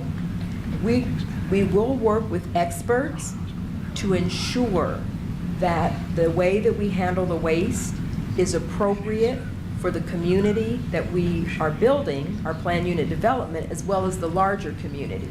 So we will be we will be making sure that that is taken care of, and there is a permitting process where we will have to get approved, and I don't think they're gonna approve anything that isn't appropriate. So we plan to work on that with experts and to provide the information that is needed, because there are other options besides straight septic, and if we determine that we need to do something different, we will, and we will apply for the appropriate permit. And so there was a general staff concern that the area of the proposed development is not suitable to meet the needs of the proposed development. And to that I say, it is not the critic who counts, not the man who points out where the doer of deeds could have done better. The credit belongs to the persons who are actually in the arena and who spend in a worthy cause. Theodore Roosevelt. At this time, I would have had a Google chat with Brent Kerr. He's the teacher in Nest City who helped his students build a tiny home. They decided that that was what they wanted to do for their school project, and they learned a lot, and it developed them immensely. One of the things that you'll see on our plan is a workshop, and one of the things that we hope to do is, as residents live there and as they are planning to move on, they will have the opportunity to build a tiny house on wheels using sweat equity and move that with them to a community that accepts tiny houses on wheels. And that is a growing market. In fact, Wichita has tiny houses on wheels. So we are simply asking that you consider our application for the plan unit development and the preliminary plat, that you approve it and support our efforts to help young people emerging from foster care with affordable housing and supports required to achieve productive adulthood. Thank you. Thank you. I have a question for Mr. Crow. Has the legislature done anything in the past to drop programs that would be in place for people getting out of foster care, aging out of foster care, I should say? No, I could ask. Okay. I mean, has there been any programs in the past that the state had for kids aging out of foster care to help them get going? They do have independent living specialists who are to help them get going. There is no specific housing program for them. Okay. So the independent living specialist can help them with getting a bank account, getting an ID, things like that, but they really are not in a position to do anything but help them find the housing that is available. You can get a bank account, but you got to put some money in it. Yeah, you do. You got to be gainfully employed. You got to. That is true. I mean, I think this is what your program is trying to do.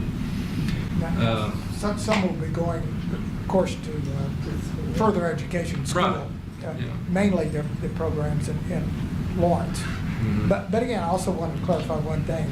The concept with the tiny homes is these aging out foster children who are now adults. Mm-hmm. It's going to be one person per unit. Mm-hmm. That's the idea. And there would be a kitchen and a bath, and part of it is to train them on cooking, everything like that, and keeping the place clean. It's not huge. Mm-hmm. So that is part of it.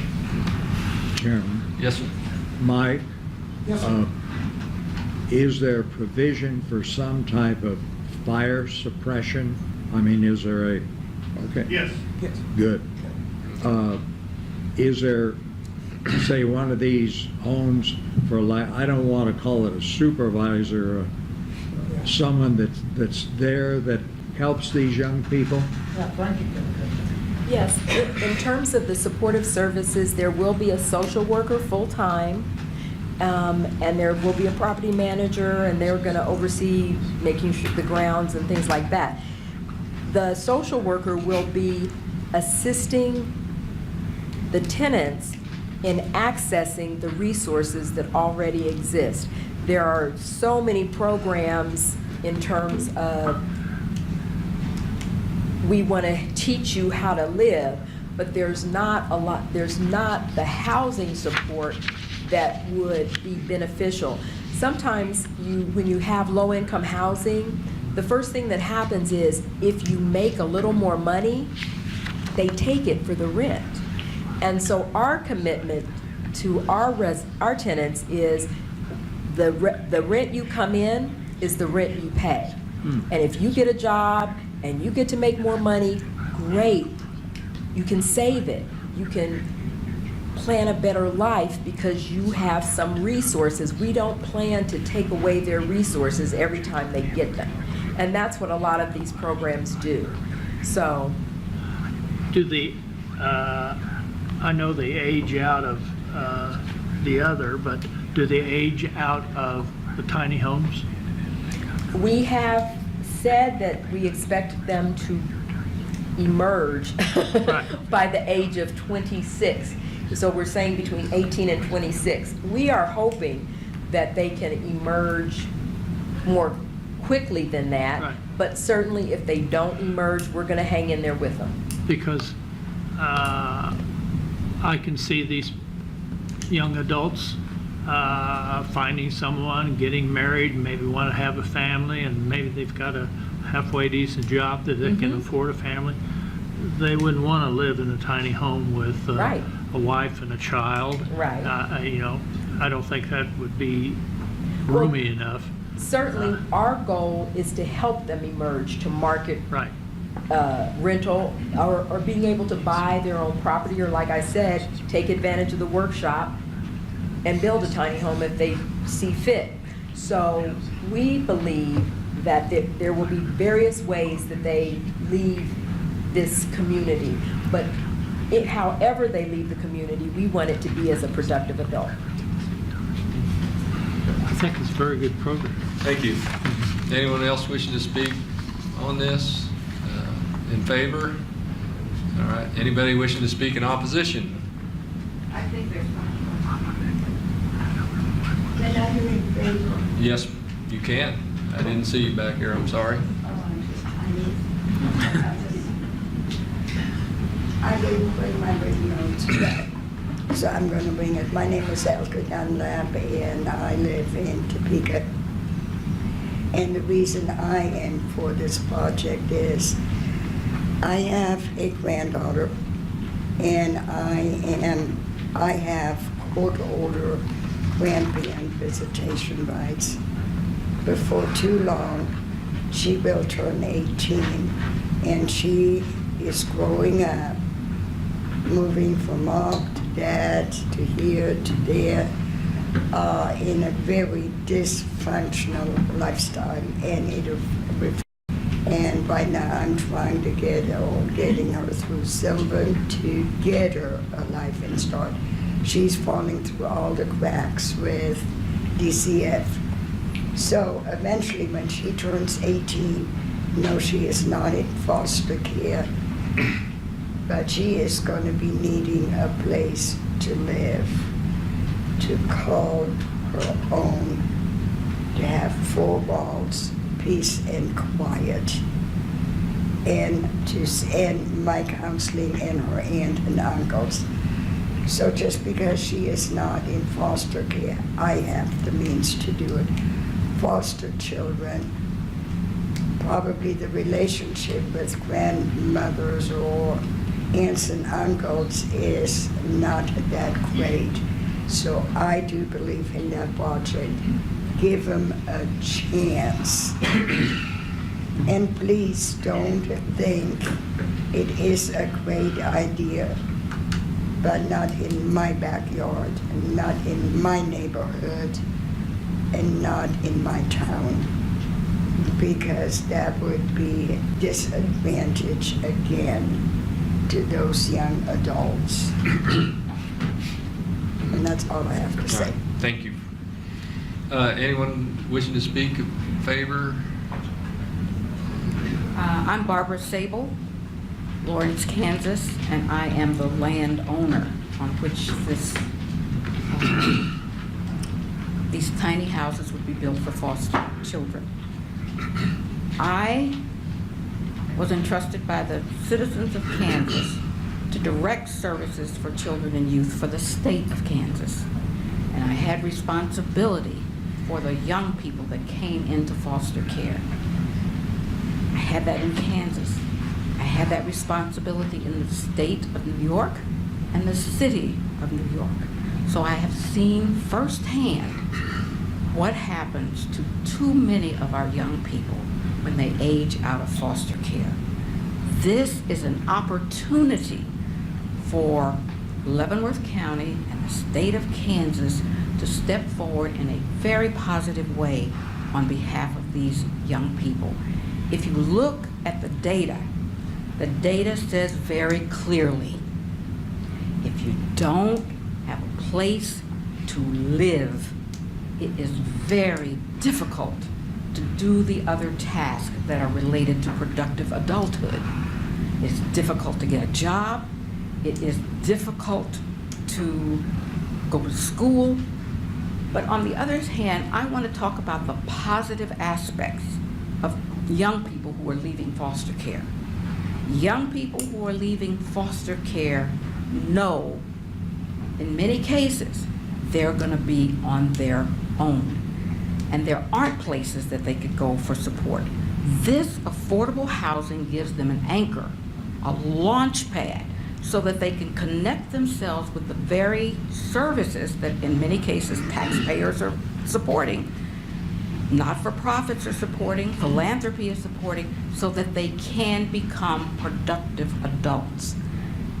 18 to 26, these are adults. These are the people who will be, that we expect to carry on the traditions, the work, seek out new opportunities. We now have the opportunity to give them the opportunity to achieve at their maximum level. And that is our intent. That is how we have designed the program. That is how we have solicited the support of experts to help us design the program. This is housing first, affordable housing for young people aging out of foster care, and we seek your approval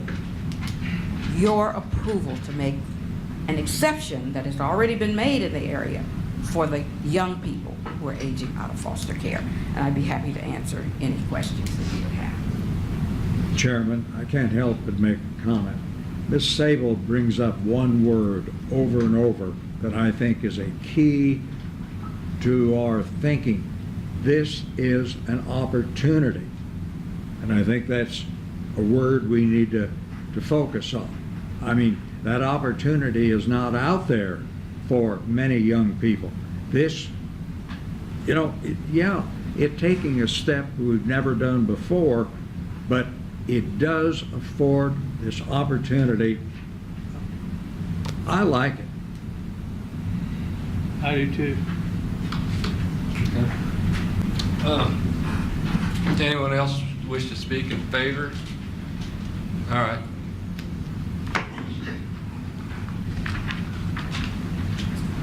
My name is Francisco Estuda. I live in Tonganoxie, really close from that location. I found out about the tiny home. It sounds like an awesome idea, but first, that area, if there's an emergency, it's hard to get there. You know, it's not that close to town. It's pretty far. Ambulance, fire department. It's, I don't know. There's, I mean, I'm all for helping the kids, but you're gonna put them somewhere out in the sticks. Okay, so are you speaking for or against? No, I support Okay. the tiny houses, but they never said anything about like location for fire department. I mean, we can't leave those kids there. Okay, and you concerned about the subdivision across the street that has all the houses on fire or anything like that, or emergency response? They don't show up on, if there's a problem around there, it takes a while to get there, fire department. Okay. We can't leave the kids there, just stick them there. You know, they have to be able to go somewhere, interact with the community. They can't walk there, it's too dangerous. Okay. All right, thank you. All right, anyone else? think this lady had her hand up. Are you in favor or opposed? You're opposed? Okay, we'll start with opposition then.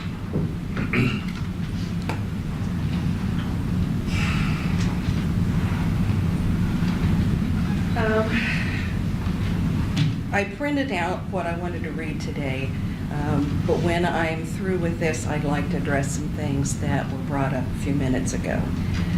I am Kathy Rapp. I live at 26193 Chieftain Road.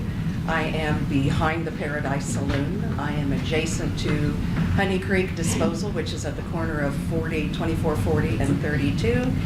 And I am the nearest neighbor. They brought up that Mr. Shaw is their closest neighbor, and he is in support of the project. And unfortunately, Mr. Shaw has passed away this past week, so we have no idea whether or not his heirs will be in support of the project. My property is 45 acres. I have, in the moment, I have a 3,000 square foot home being built on the project. On the property, there are, in Prairie Point, the majority of the homes are also 3,500 square foot homes. So what I wrote was, the proposal as it is on the table is to have Leavenworth County change zoning of an area designated as rural agricultural to multi-unit low-income housing. In addition, they are requesting the county waive its minimum housing size. These properties are going to be non-owner occupied. The rest of the properties in the area are owner occupied. The proposal behind this project is heartwarming. If this particular location is not suited for the project, I do not believe that the project will die. Rural water or well water and septic systems are the norm in the area. The septic system proposed for this project, or appears to have been proposed, has leaching fields that drain toward a flood zone. The property is adjacent to a flood zone. The project is 6 or more miles from the nearest transportation, grocery shopping, and employment opportunities. It is 4 miles from the nearest bus or local transportation, which is in Douglas County. Internet access is limited and expensive. They have stated they will provide internet access. We have been at the property for 2 years, and the only internet access that we have will not support online gaming, downloading, or streaming for more than 4 hours. We pay $90 a month for that internet access. The project, the proposed residents are 18 years old. They are going to be asked to live in a rural area where the streaming, downloading, and online game playing, which she indicated they would like, are not supported. Midco has stated their line in the area is maxed out. AT&T U-verse is not available. DSL is the only other option that we currently have. Pizza delivery is not available. They will be competing with city residents for jobs, and if not already a resident of Lawrence, I am unsure how they will qualify as being able to pay the housing costs. Their social interactions with other young people will be limited to the community or the hours that the transportation is provided to the city busing points. I do not know many teenagers who are willing to choose to live in an rural environment when their lifestyle tends to be urban. Homeworks is these 18-year-old residents that are coming out of foster care may not possibly have graduated from high school. These residents would then be transferred to the Leavenworth County School District and require transportation. Security response at this location, and I can attest to this, is more than 35 minutes. Fire services are provided by Reno Township, which is a volunteer fire department. Homeworks has compared these units to dorm living. I've attended their meetings that they've had at the library. Dorm living is usually double occupancy, has food services, security, and utilities covered in the housing fee, and internet is available. Resident aides are on the premises 24 hours a day, 7 days a week. Public transportation is available. They have indicated that they will have a full-time social worker. This is not a 24/7 option. as they have stated in the meetings. It is a 40-hour-a-week full-time service. They've also indicated that the landscaping personnel and other older residents will be able to provide some of the services. Homeworks is a pilot project privately funded. They've stated the funding will be for transportation, internet, landscaping, and social services. Using current online salary averages for these services, they will cost in excess of $100,000 a year. How long will this privately funded multi-unit housing unit be able to support maintaining this service? The proponents of the zoning changes have residences in Douglas County, possibly in the city. They've chosen a specific lifestyle fitting their needs. The residents in the area, who are not emerging youths but retiring adults, have also chosen this area to live in, and because they want the rural character. Rezoning to allow a low-income housing unit, regardless of the intent of the project, is out of the character of the area and not in the best interests of the current residents. We ask for denial of the rezoning. So some of the things that she mentioned today on the tiny home projects, she mentioned Milwaukee, she mentioned Kansas City, and she mentioned Cedar Rapids. These are all urban cities. This is where other people are placing their tiny housing or their emerging adults in a rural environment. I understand in an urban environment. I understand their interest in the rural environment. I have 45 acres. I have horses. I do agriculture. I bale hay. I will be adding goats to my property. I also live on the property that has the pipeline that runs through it. This is a 20-inch pipeline with a blast zone of over 1,000 feet. They are building 15 housing units for 18-year-old young people within 350 feet of the pipeline. So they are within the blast zone. Do accidents happen? Yes. Am I prepared myself for it to happen? I'm in my 60s. I don't have a life ahead of me other than maybe 20 or 30 years. I can also tell you that I am working with that pipeline company right now because the pipeline is becoming very close to being exposed in certain parts of my property due to erosion. And that was brought up to the pipeline more than 6 months ago, and I have yet to get them to come out and look at it. So that is a consideration. I like this project. I like the ideas behind it. I just do not believe that a rural environment is where an 18-year-old who is coming out is going to want to live. I think there are too many things that he will not have available to him. And if they actually have found someone that is going to be able to provide the internet access that they think, I wish they would share that with me, because I have worked for 2 years to get it, and it is unavailable to me, and I am directly across the road. Thank you. Anyone else wishing to speak in opposition to this project? Mr. Jones. I believe it belongs closer to the city where they would have a bus line to take them to work. I just don't think a rural setting is the right setting for the project. I mean, it sounds like a fantastic idea, but I think it needs to be closer to Tonganoxie or wherever.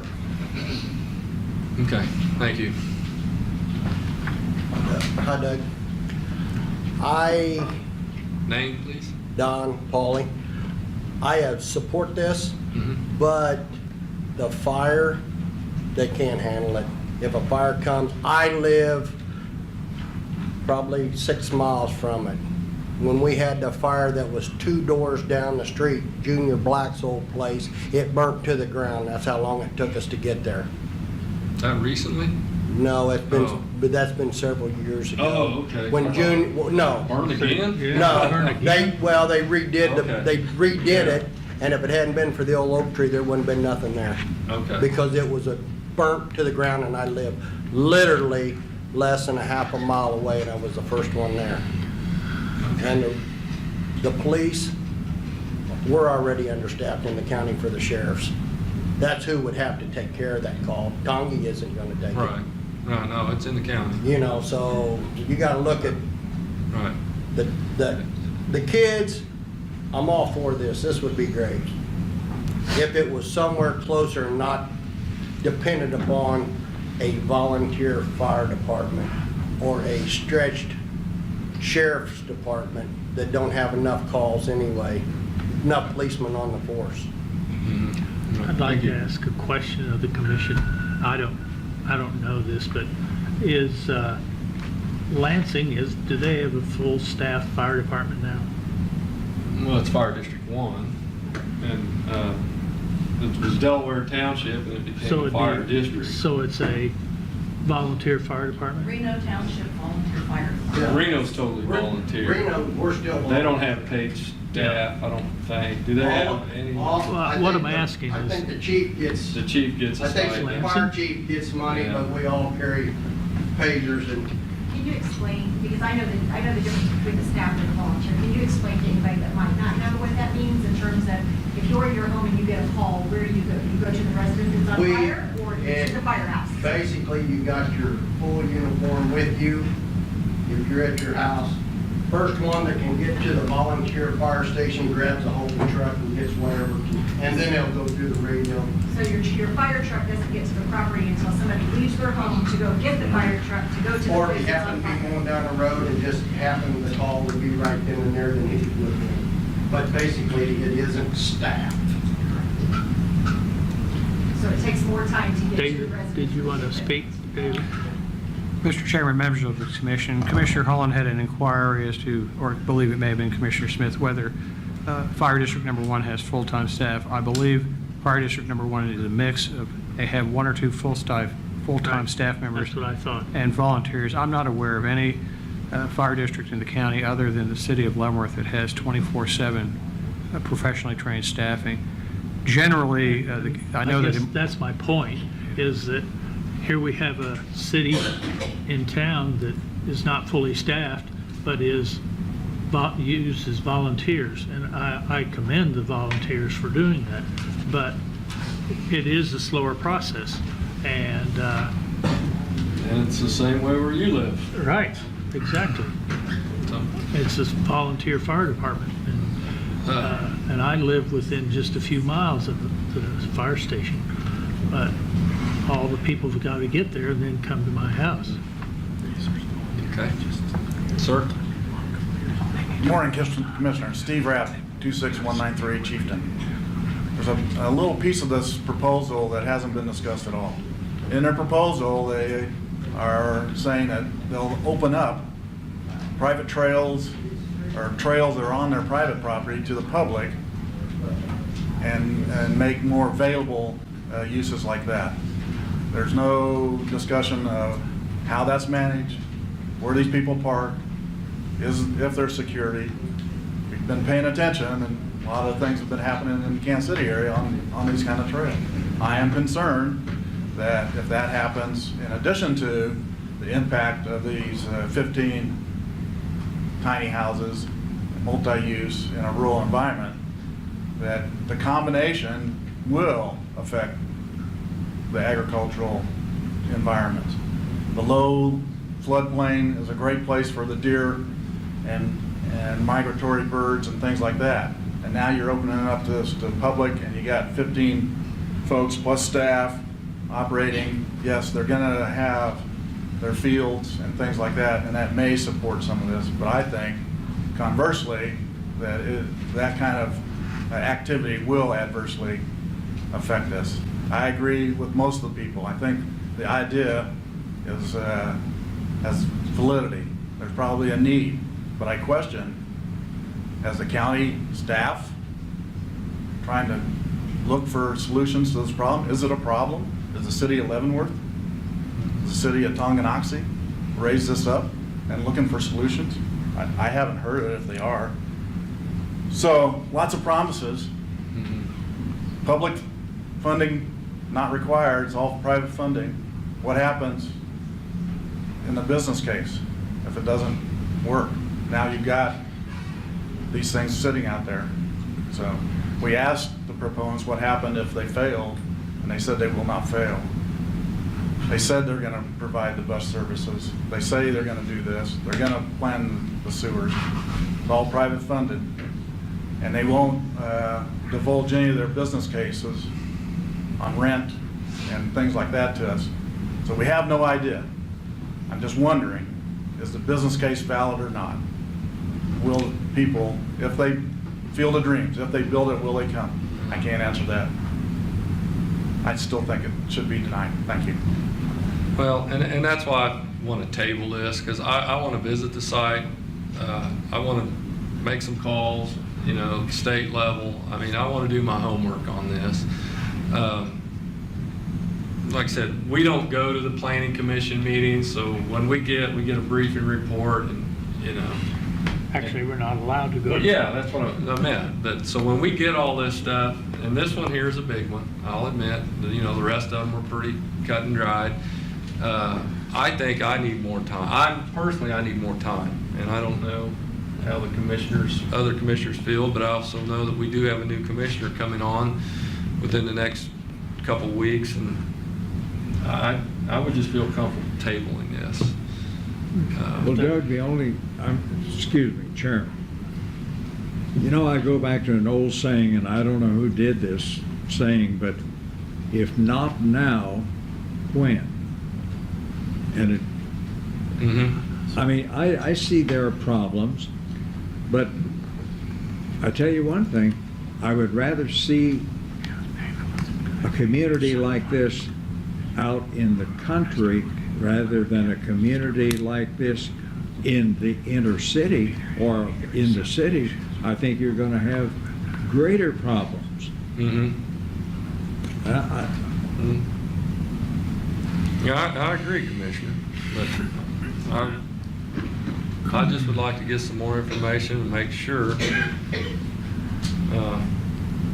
I can, you know, support this and make sure I have all the information I need. I mean, thank you for putting this together. This is great, and I hope I can keep this, right? Okay. With that being said, former Commissioner Clint, I'm sorry. I didn't see you back there. Oh, I'm sorry, I didn't, all right. That's okay. Get in line, Commissioner, or former Commissioner Clint. My name is Alice Moore, and I did not come here today with the intent of speaking on this. But I have been in the business for the past 25 years of serving the frail, elderly, and disadvantaged through healthcare systems. So I have worked with this population of folks for many, many years. I definitely support a project like this. I do think that maybe we could consider, or maybe the advocates of this could consider possibly maybe even selling the property they're considering putting it on and moving it a little bit closer to Tonganoxie. I have a very large concern about the safety also. And Mr. Smith, you keep referencing, well, there are other people that live in the community that have to wait 35, 40 minutes for emergency services. And that is very true. I am one of the people that live in a rural area in Leavenworth County that has to wait that amount of time for services. However, the difference to me is we are talking about very young adults that don't have life experiences. Those other folks living in these areas have some life experiences of how to handle emergencies, how to avoid certain things, to where these folks are disadvantaged with that, and we've acknowledged that. The advocates for this program have acknowledged their disadvantages, and they need support.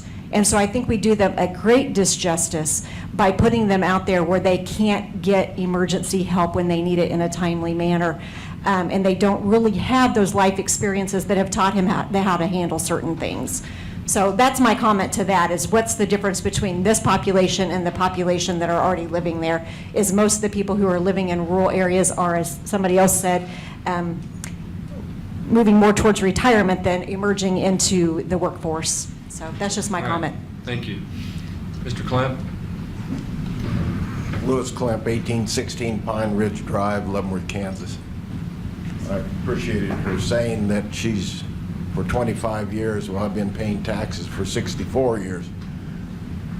This is a good program, but is it where it should be?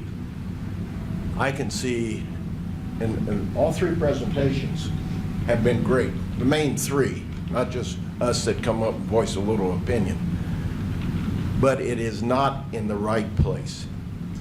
Everybody knows, and I can name a bunch of people that came from a rural school of 8 people and how they've succeeded today. The rural area is good for a lot of training, but they have people that are supervising them, their parents, their grandparents. They're all involved as a community. And what I'm seeing here is another program that we have been being offered since Washington, Jefferson, Lincoln, Roosevelt, Eisenhower. You can go up the line where we have all these programs that are being offered, but we have to stop and think, where are we going to put the program? Where is it going to succeed? You know, it'd be nice if you could do this on a special use permit, where all of a sudden things are falling apart, you close it down, and it's over with. But it can't be done on a special, well, you could probably make some changes somewhere.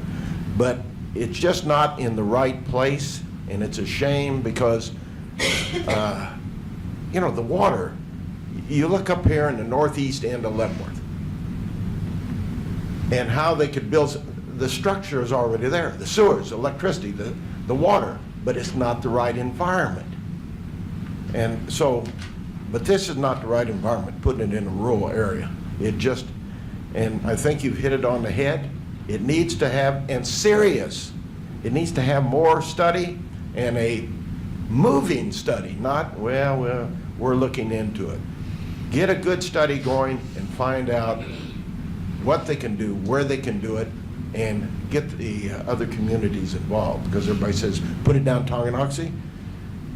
That could be good, could be bad. But it needs to be delayed, but moved forward in a rapid succession, and not like we do a lot of programs, we just say, we lip it and say, yeah, we're looking into that. I would be prepared to put a date on it, October 19th. Is that our Thursday meeting? I would be willing to do that. Like I said, I want to visit the site. I want to talk to other counties. I want to talk to some state agencies.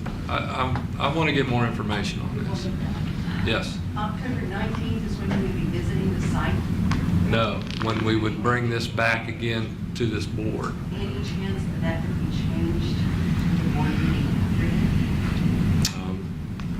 Commissioner, do you have any problem with that? No. Do it on the next following Monday, whatever date that I'd would like to be? visit the site also. Okay. Any possibility that the neighbors in the area would be able, while you're visiting the site, to be there? I don't know what that would accomplish, but Well, I'm assuming that they will be showing you the layout, because we have not walked. I've been to their town meeting and I've been to the zoning commission. We have not walked on the property for them to say, well, this is where this is going to be. I would be okay. interested Well, that would in be up walking to the the property owners. That wouldn't be up to me. But I would like to meet with them out there, and I will if I'm invited. And I think we'll go from there, and that's up to them to whether to invite the neighbors, I guess. So with that, I guess we'll close this portion of the public hearing. Mr. Chairman, I hate to interrupt you. You are still in the public hearing process. I know there may be people pro or against this, so you might just check that before you close the public hearing. Okay, I thought we'd heard from everybody. Anyone else wishing to speak? And we'll just, oh, yes, sir. No, sir. Okay, we'll close this portion of the If I public. could close just for a second, as a lawyer, the issue before you is a planned unit development. Mm-hmm. Notice was given to those neighbors, property owners, directly affected, given the opportunity to protest, to file a protest petition. No protest petition was filed, is that correct? So as far as my land use position, there is no protesters. There's people from the community, and I certainly respect what they're saying. They've said some very good things that are concerned, but there is no protest petition. And again, on the transportation issue, the idea is the planned unit development will furnish transportation from the planned unit development to Lawrence, and then Lawrence public, because the education opportunities are mainly going to be in Lawrence. So transportation should not present a problem. But I just So this doesn't require a unanimous vote then? No, there's no protesters. A comment to make with him. The trust currently owns the property directly across the street in Leavenworth County. Had the address of the trust as Las Vegas, Nevada. I moved here 2 years ago. So I have never received any mailings from Homeworks. The first mailing that I got on this particular project was the Planning Commission sending me a notice. So no, I've not had any notification from them, even though I own 45 acres directly across the road. Okay, all right. It has been corrected with Leavenworth County. Okay, well, we'll close this portion of the public hearing, and I'd like to take a 10-minute recess to come back to this. You okay with that, Commissioners? Oh, yes. All right. All right. Thank you. Recess for 10 minutes. All right. Thank you. We're going to call the meeting back to order now. Actually, Mr. Crow brought up a very good point. This is really not a protest petition. It does not take unanimous vote of the board. And I think I'm obligated to take a vote on this today, being it followed the right procedures to get here. And I'm willing to do that. If any of you commissioners would like to make a motion. I would like to make a motion to approve this concept of the small houses in this, and Yeah, the application is for a rezoning and a preliminary plat. a rezoning. Yeah, the actual use itself requires a special use permit, so that's the next thought step this was- if you approve it. What you'd be voting on is the zoning change to Zoning change. Correct. planned unit development Yes, and a preliminary plat. and a preliminary plat, and it would not be, there would be conditions subject to the Right. thing. So I think, So moved. There are no conditions because it's a denial from the planning commission right now, so there are no conditions associated with that. okay, have a motion Would you explain the motion to me, please? to approve the planned unit development and the zoning change. Yeah, the zoning change is to planned unit development, and then also there's a preliminary plat. Okay. So this would ultimately have to come back before the board? Yes, sir, they have to come back for a special use permit for the Right. actual Right. use. Right. Right, Second. and there will be conditions. Right. Second. Voting. Aye. Aye. Aye. Thank you. Thank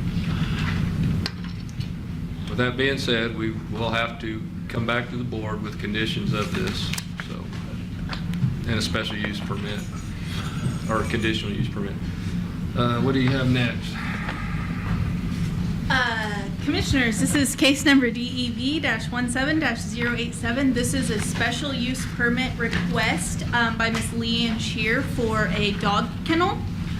Miss Shear, she requests a renewal of her SUP for dog kennels. She has been doing this for the past 12 years. Miss Shear, I'm sure, will speak more about what she does, but brief explanation of that is she... So this is a renewal? Yeah, it's a renewal. Okay. This is, I believe, your third I thought I renewal? read, Yeah. I thought I read in the briefing report Yeah. it was a renewal. She breeds and raises dogs that are used as support service animals, and again, I'm sure she will be more than happy to tell you a little bit more about that. The Planning and Zoning Commission, the Planning Commission voted 8-0 to recommend approval of this case, subject to conditions. This is a public hearing item, and there is a resolution. Okay, we'll open up the portion of public hearing. Anyone here to speak for this SUP? I thought I seen an animal out there earlier. Okay. Yeah. Your name and address, please. I actually just had two questions for you gentlemen, and just one little clarification. Actually, though some service dog programs do have breeding programs, I don't. My program is so small, we don't take that on. I find my puppies through reputable breeders, but I don't breed at my property. That was my mistake, I'm sorry. Oh, no problem. Okay. My two questions have to do with the length of the renewal for the SUP. I understand now the standard renewal time is 5 years. I wondered if I could make the request for 10, since my previous one was for 10 years. I don't see why not. I don't have a problem with that. I don't have a problem with I that. don't either. Would you be willing to make that motion with the change? I'll make that motion for Second. change. There's a public hearing required. Okay. Oh, that's right. We're in public hearing right now. I'm Oh, sorry. sorry. Jumping again. Okay. Okay. That's fine. All right. And then my second question, and this has just been a new addition since the last time I was here 10 years ago, has to do with the traffic impact fee. I understand why that is now part of an SUP. My program is a little unique in that I do run it out of my home, and I do have volunteers that occasionally come out every 4 to 8 weeks to do a kennel day where they bathe dogs and help me clean the kennel and do various jobs. But I don't have that many of them, just being a small program, and a good number of my volunteers have to travel a bit to come out to my kennel. The only routine employee that's coming to my home to work is just one full-time employee and myself. So in terms of, traffic and cars being parked at my home, et cetera, there's really just the one trainer and myself on a regular basis. So I didn't know if it was possible for that fee to be waived. How much is the fee? $187.83. Is it possible to waive the fee? I'm not sure.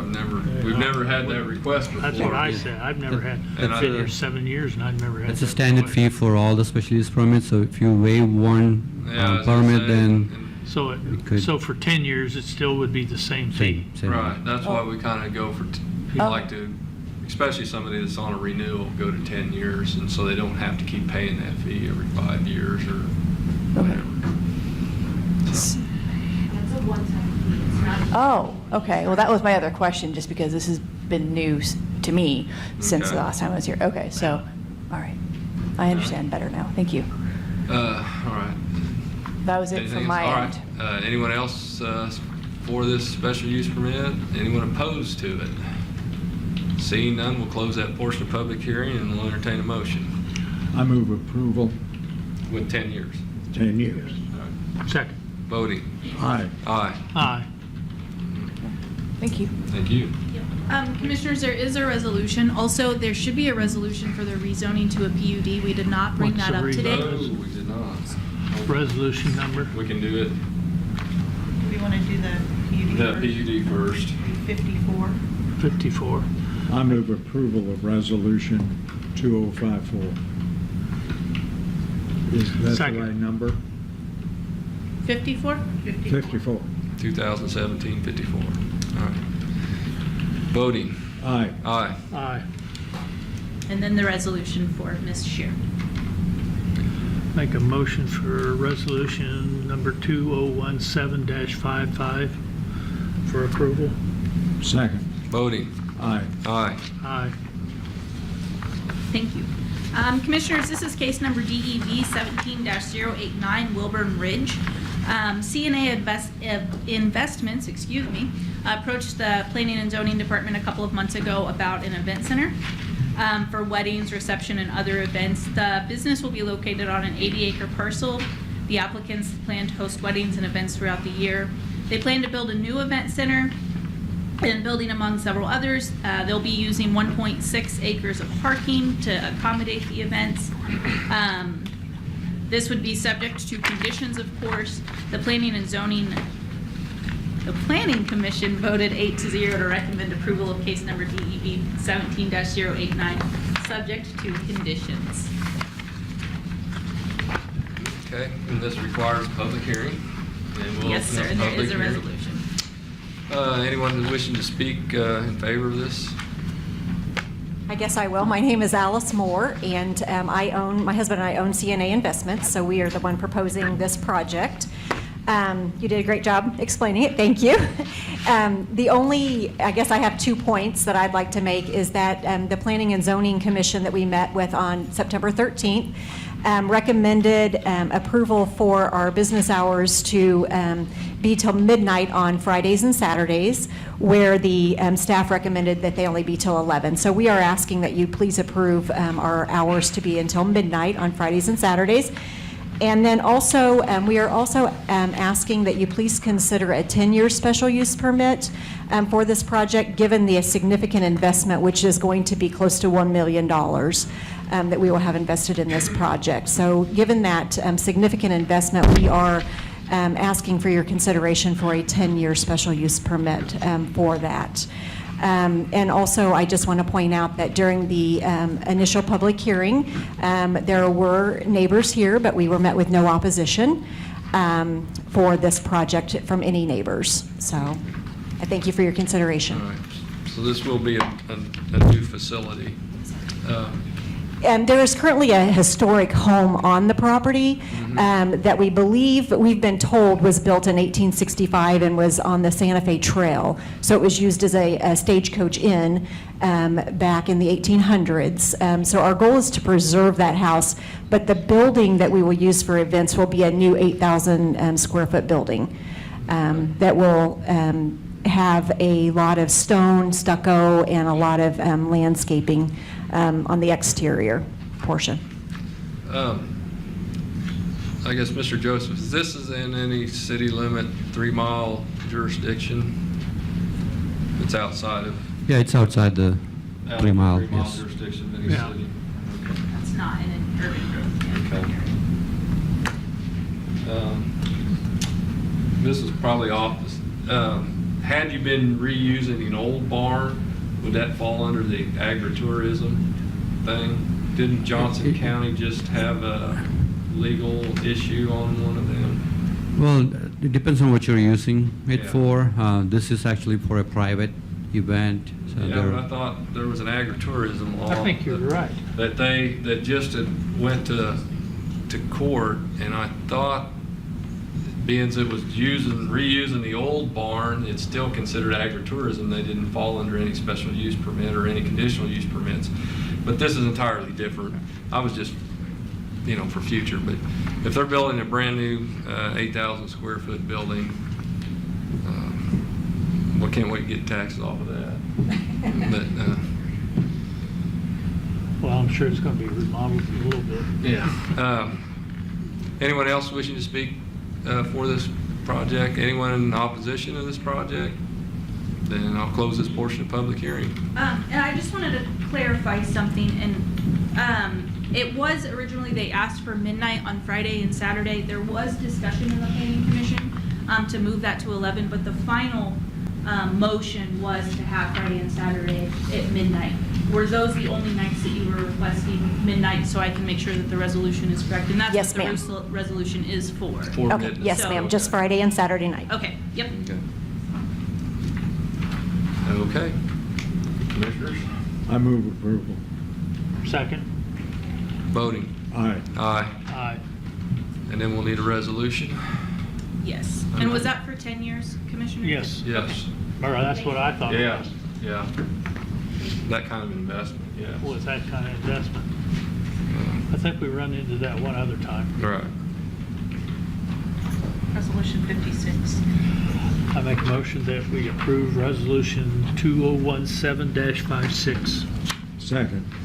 Voting. Aye. Aye. Aye. Okay, Commissioners, this is case number DEV 17-085. This is a proposed amendment to the 2006 Leavenworth County Zoning and Subdivision Regulations, Article 85, which is tract split and lot split regulations.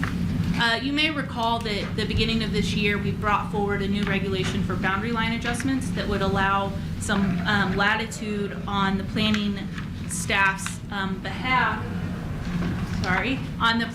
behalf for structures which were built prior to 1971, not necessarily having to meet the 105-foot setback rule. In the past, if we've had a parcel that had a home on it that was closer than 105 feet to the center line of the road, they had to plat it because we don't have any opportunity or options to grant an exception at the staff level. This new amendment would allow for, in instances only where the home or structure was built prior to the building setback line regulation, which was in August of 1971. If it was built before that, then they could undergo a lot or a tract split. If it was built after that, of course, which is when the regulation came into effect, they would still need to plat it. So that is the change. If you have any questions, I'll certainly be happy to answer them. The Planning Commission did recommend 8-0 to approve this. Well, I'm pretty sure we have a lot of structures that was built after 1970 that are going to, did you say 71? 71, correct. 71 that are probably not going to meet the setback. Right, and as before, if they want to divide the property, they can. They have to plat it, which means it has to go to the Planning Commission and the Board of County Commissioners. A tract split or a lot split is done at the staff level through the Planning and Zoning Department and Mr. Malnikoff, the surveyor. This would allow us to make an exception for homes or structures that were built prior to the regulation. Currently, we don't have that authority. Okay. Mr. Herring, you got any comment on that? Definitely a step in the right direction. Okay. All right. With that, Motion Yeah. to approve. There's a resolution and a public hearing. okay. Okay, so we'll have to do a public hearing Yes, on it. sir. All right, we'll open this portion up, public hearing. On consideration of amendment to Article 85 on lot and tract splits. Anyone wishing to speak on that? We'll take Mr. Herring's, as he's already spoke. Anyone wishing to speak against it? Then we'll close this portion of public hearing and entertain a motion. I move approval. Second. Voting? Aye. Aye. Aye. And then need a motion on a resolution. 57. What? 57. I'll make a motion for resolution 2017-57. Second. Voting? Aye. Aye. Aye.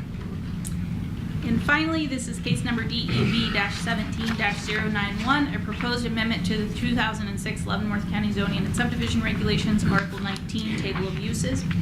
Again, this is one that has been before you before.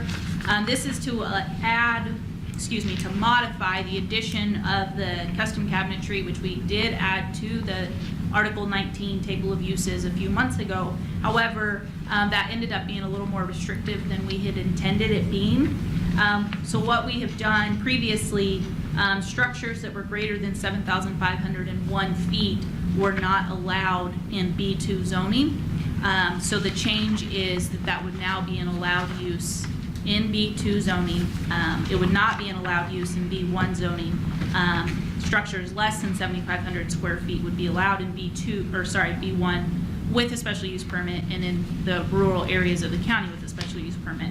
But again, the only change is there to the B2 on structures greater than 7,501 square feet. The Planning Commission did vote 8-0 to recommend approval of this case.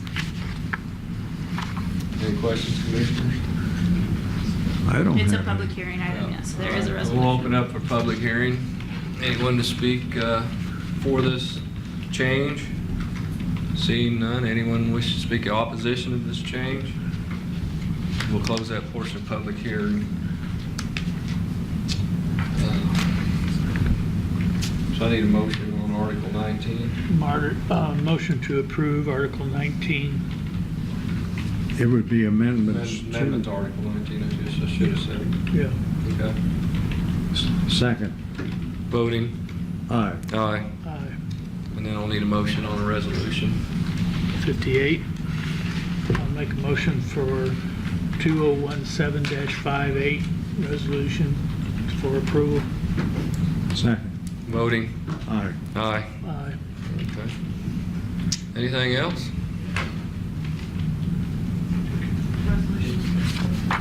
Sorry, say it again?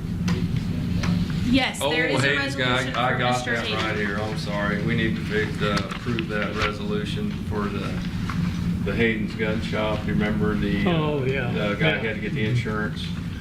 Yeah. And he was going to get partial, now he Right, got full. $500,000, yeah. Mhm. And he did all that. Motion to approve. Or do we have to go through?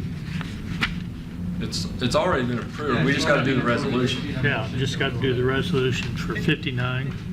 I I'll make move a motion. approval Go of ahead. Resolution 59 for the Hayden Okay. Gun Shop. Second. Voting. Aye. Aye. Aye. Okay, we're good? We done? Well, I just, once again, I'd like to recognize Commissioner Graber for his outstanding service. Commissioner Graber has always fought to do what's right for the citizens of Leavenworth County. I've known him for years. My family's known him for years. And Does this have to be signed? with that being said, I know he fought hard to stop the termination of Mr. Van Perry's. And I know it's a lot of controversy about bringing Mr. Van Perry's back in his contract position and his extra duties that got thrown upon him. He was originally just here for the sales tax and it just evolved into something else. And I guess on your last day, I would just like to ask, I think that both of us feel that he was wrongfully terminated. And I didn't know if Mr. Van Perez was willing to relinquish his contract, if I made a motion to put David Van Perez back as a senior counsel for Leavenworth County and put him back on the payroll as a regular employee that's in line with the pay plan of what he was on before.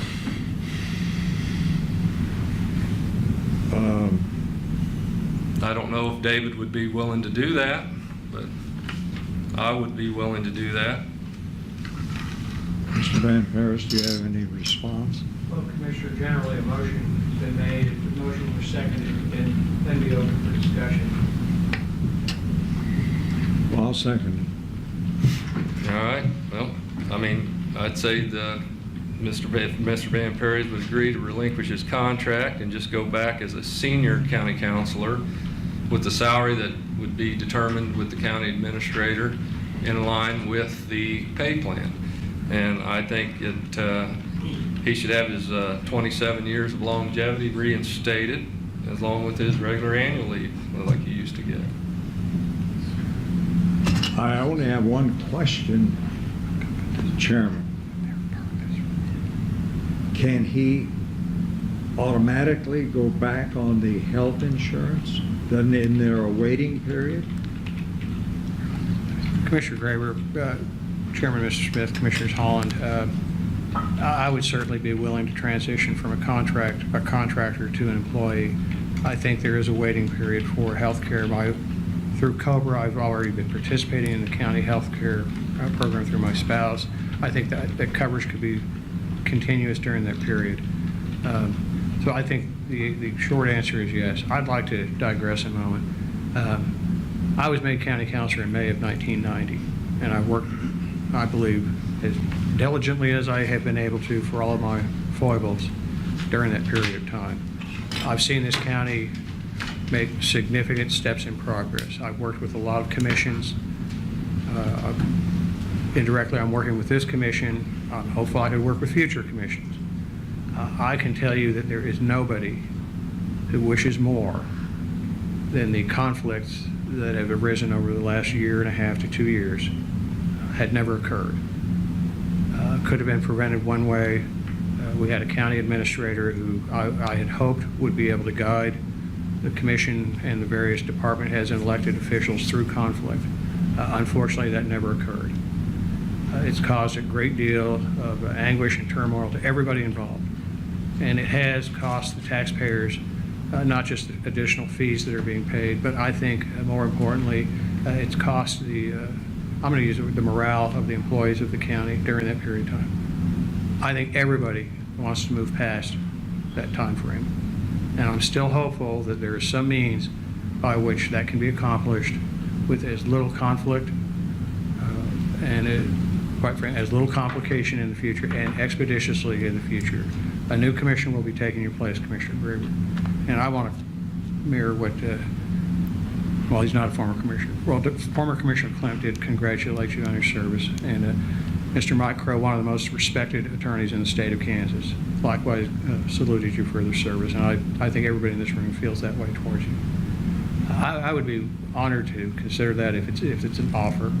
At the same time, I want the board to think carefully because, as I said earlier, I think everybody in this room, I think everybody in this building, I think everybody in this county wants us to somehow move past what has occurred over the past 2 years. 2 years.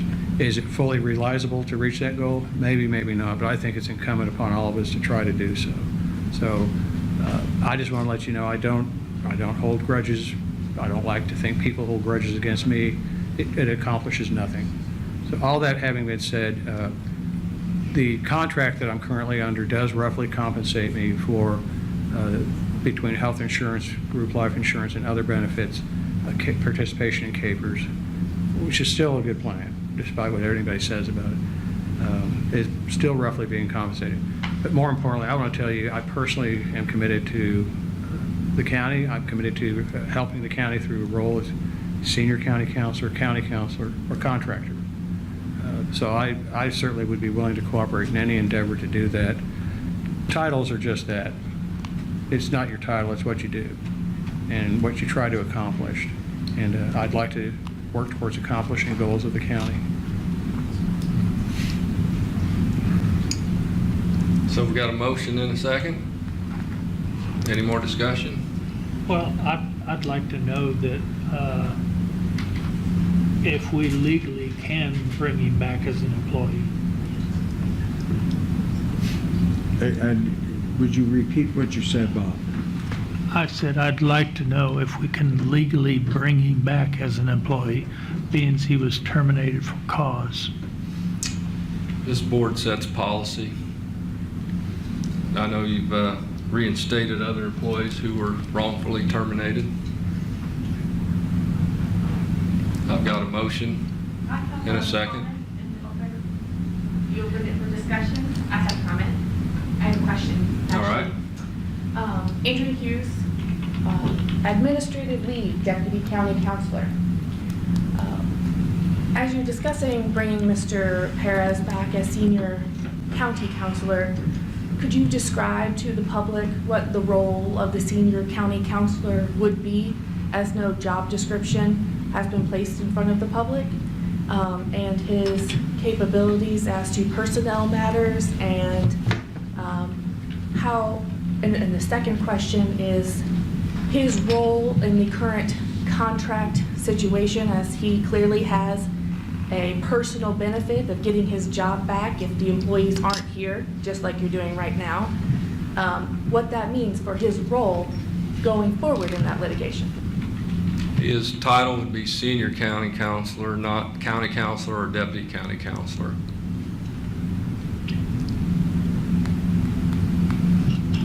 Mr. Chairman? Yes, sir. This is my last meeting. Probably within the next few minutes, it's all over. I feel that this matter maybe should be tabled until such time as the new commission comes on board.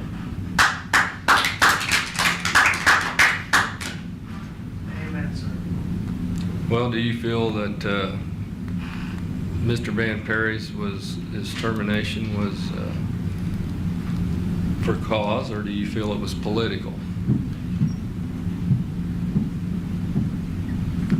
I would recommend you not even discuss that in public, those personnel matters. Right, and I was Well, say because that. they've already been on television, I think, I just- maybe we could discuss it. Well, I mean, that was nobody's fault in the commission. That was nobody's fault in this well, it was county somebody's courthouse. fault, but I don't know how them records make it out. But anyways, that's my motion. I had a motion and a second. Mr. Chairman, if I could, I fully appreciate your motion. I appreciate the support I've gotten over the years from, quite frankly, all three of you from time to time. And I really meant what I said. I think it's time for this county to move forward. I think there are ways it can be done. That being said, Mr. Chairman Smith, in light of your motion and Commissioner Graber's impending retirement, I would suggest that his suggestion is appropriate. and that we table this matter. I have some ideas I'd like to share with Mr. Lawfrey. I'm still a contractor. This is not, I'm not billing the county for this. I'm under contract. It's certainly not part of my duties as interim counselor. I would like to make some arrangements to discuss this with Mr. Lawfrey, bring it back before the new commission, and I have some other ideas that I think might be beneficial to the county. But I cannot impress upon everybody in this room or anybody who will listen to this or watch it that I think the time for any controversy has long gone past the point where it bears any benefit. I think it just causes undue controversy. I think there are solutions to the current pending litigation that may be, I can't say mutually beneficial, but how about this? Mutually disagreeable, but beneficial to all. And with that being said, I would like to ask that to follow Commissioner Graber's suggestion and table this matter for the next commission. Mr. Chairman, I'm going to make an alternative motion. I'll rescind my motion then. I'll rescind my motion then. You can make yours now. I move that this matter be tabled and that it be brought back to the commission within 10 working days for consideration. Well, We'll have to wait for a new we'll have to commissioner. wait till a new commissioner. Oh, okay. So it may take longer than 10 days. Mr. Chairman, if I could, I promise you I will stop talking. Oftentimes, when you table something, it's like if you're a spaceman fixing, you don't leave your wrench outside, it's going to disappear, it's going to float off. I would think setting this for a time certain, just as you did with the, I'm going to call it the tiny houses issue. Okay. You set a certain date so you will get a response. Set this for 10 days if the new commissioner needs more time, but it also might offer that new commissioner an opportunity to have an idea they can examine to get us all moved past this. Okay. And then in the meantime, you'll work with Mr. Lawfrey with some of your ideas? I will bombard Mr. Lawfrey with ideas. And commissioners, I will continue to work on the contract, and I want each of you to perhaps think about personally visiting your planning and your engineering staff and thanking them for the work they did on McIntyre. All I right. applaud Mr. Van Paris' comments, and I would hope that even though we are on administrative leave, when Mr. Van Paris works with Mr. Lawfrey regarding the council department, that as we are still employed with the county, we are part of that discussion in hopes that going forward, the board continues to have us as employees. We come back to a unified council department that is the benefit for all of the public. All right. Thank you. Anything else? Well, Commissioner Graber, I'm telling you, it has been an honor for the last 9 months to serve with you. That was a goal of mine. When you first ran, I thought, boy, I'd sure like to serve with him. I got to do that. Not for 4 years, but I really... So, anyway, a motion to adjourn, Commissioner. So moved. So moved? Yeah. No, I'm not going to. Oh, we got to have some Second. discussion? All right. All right. Voting. Aye. Aye. Aye.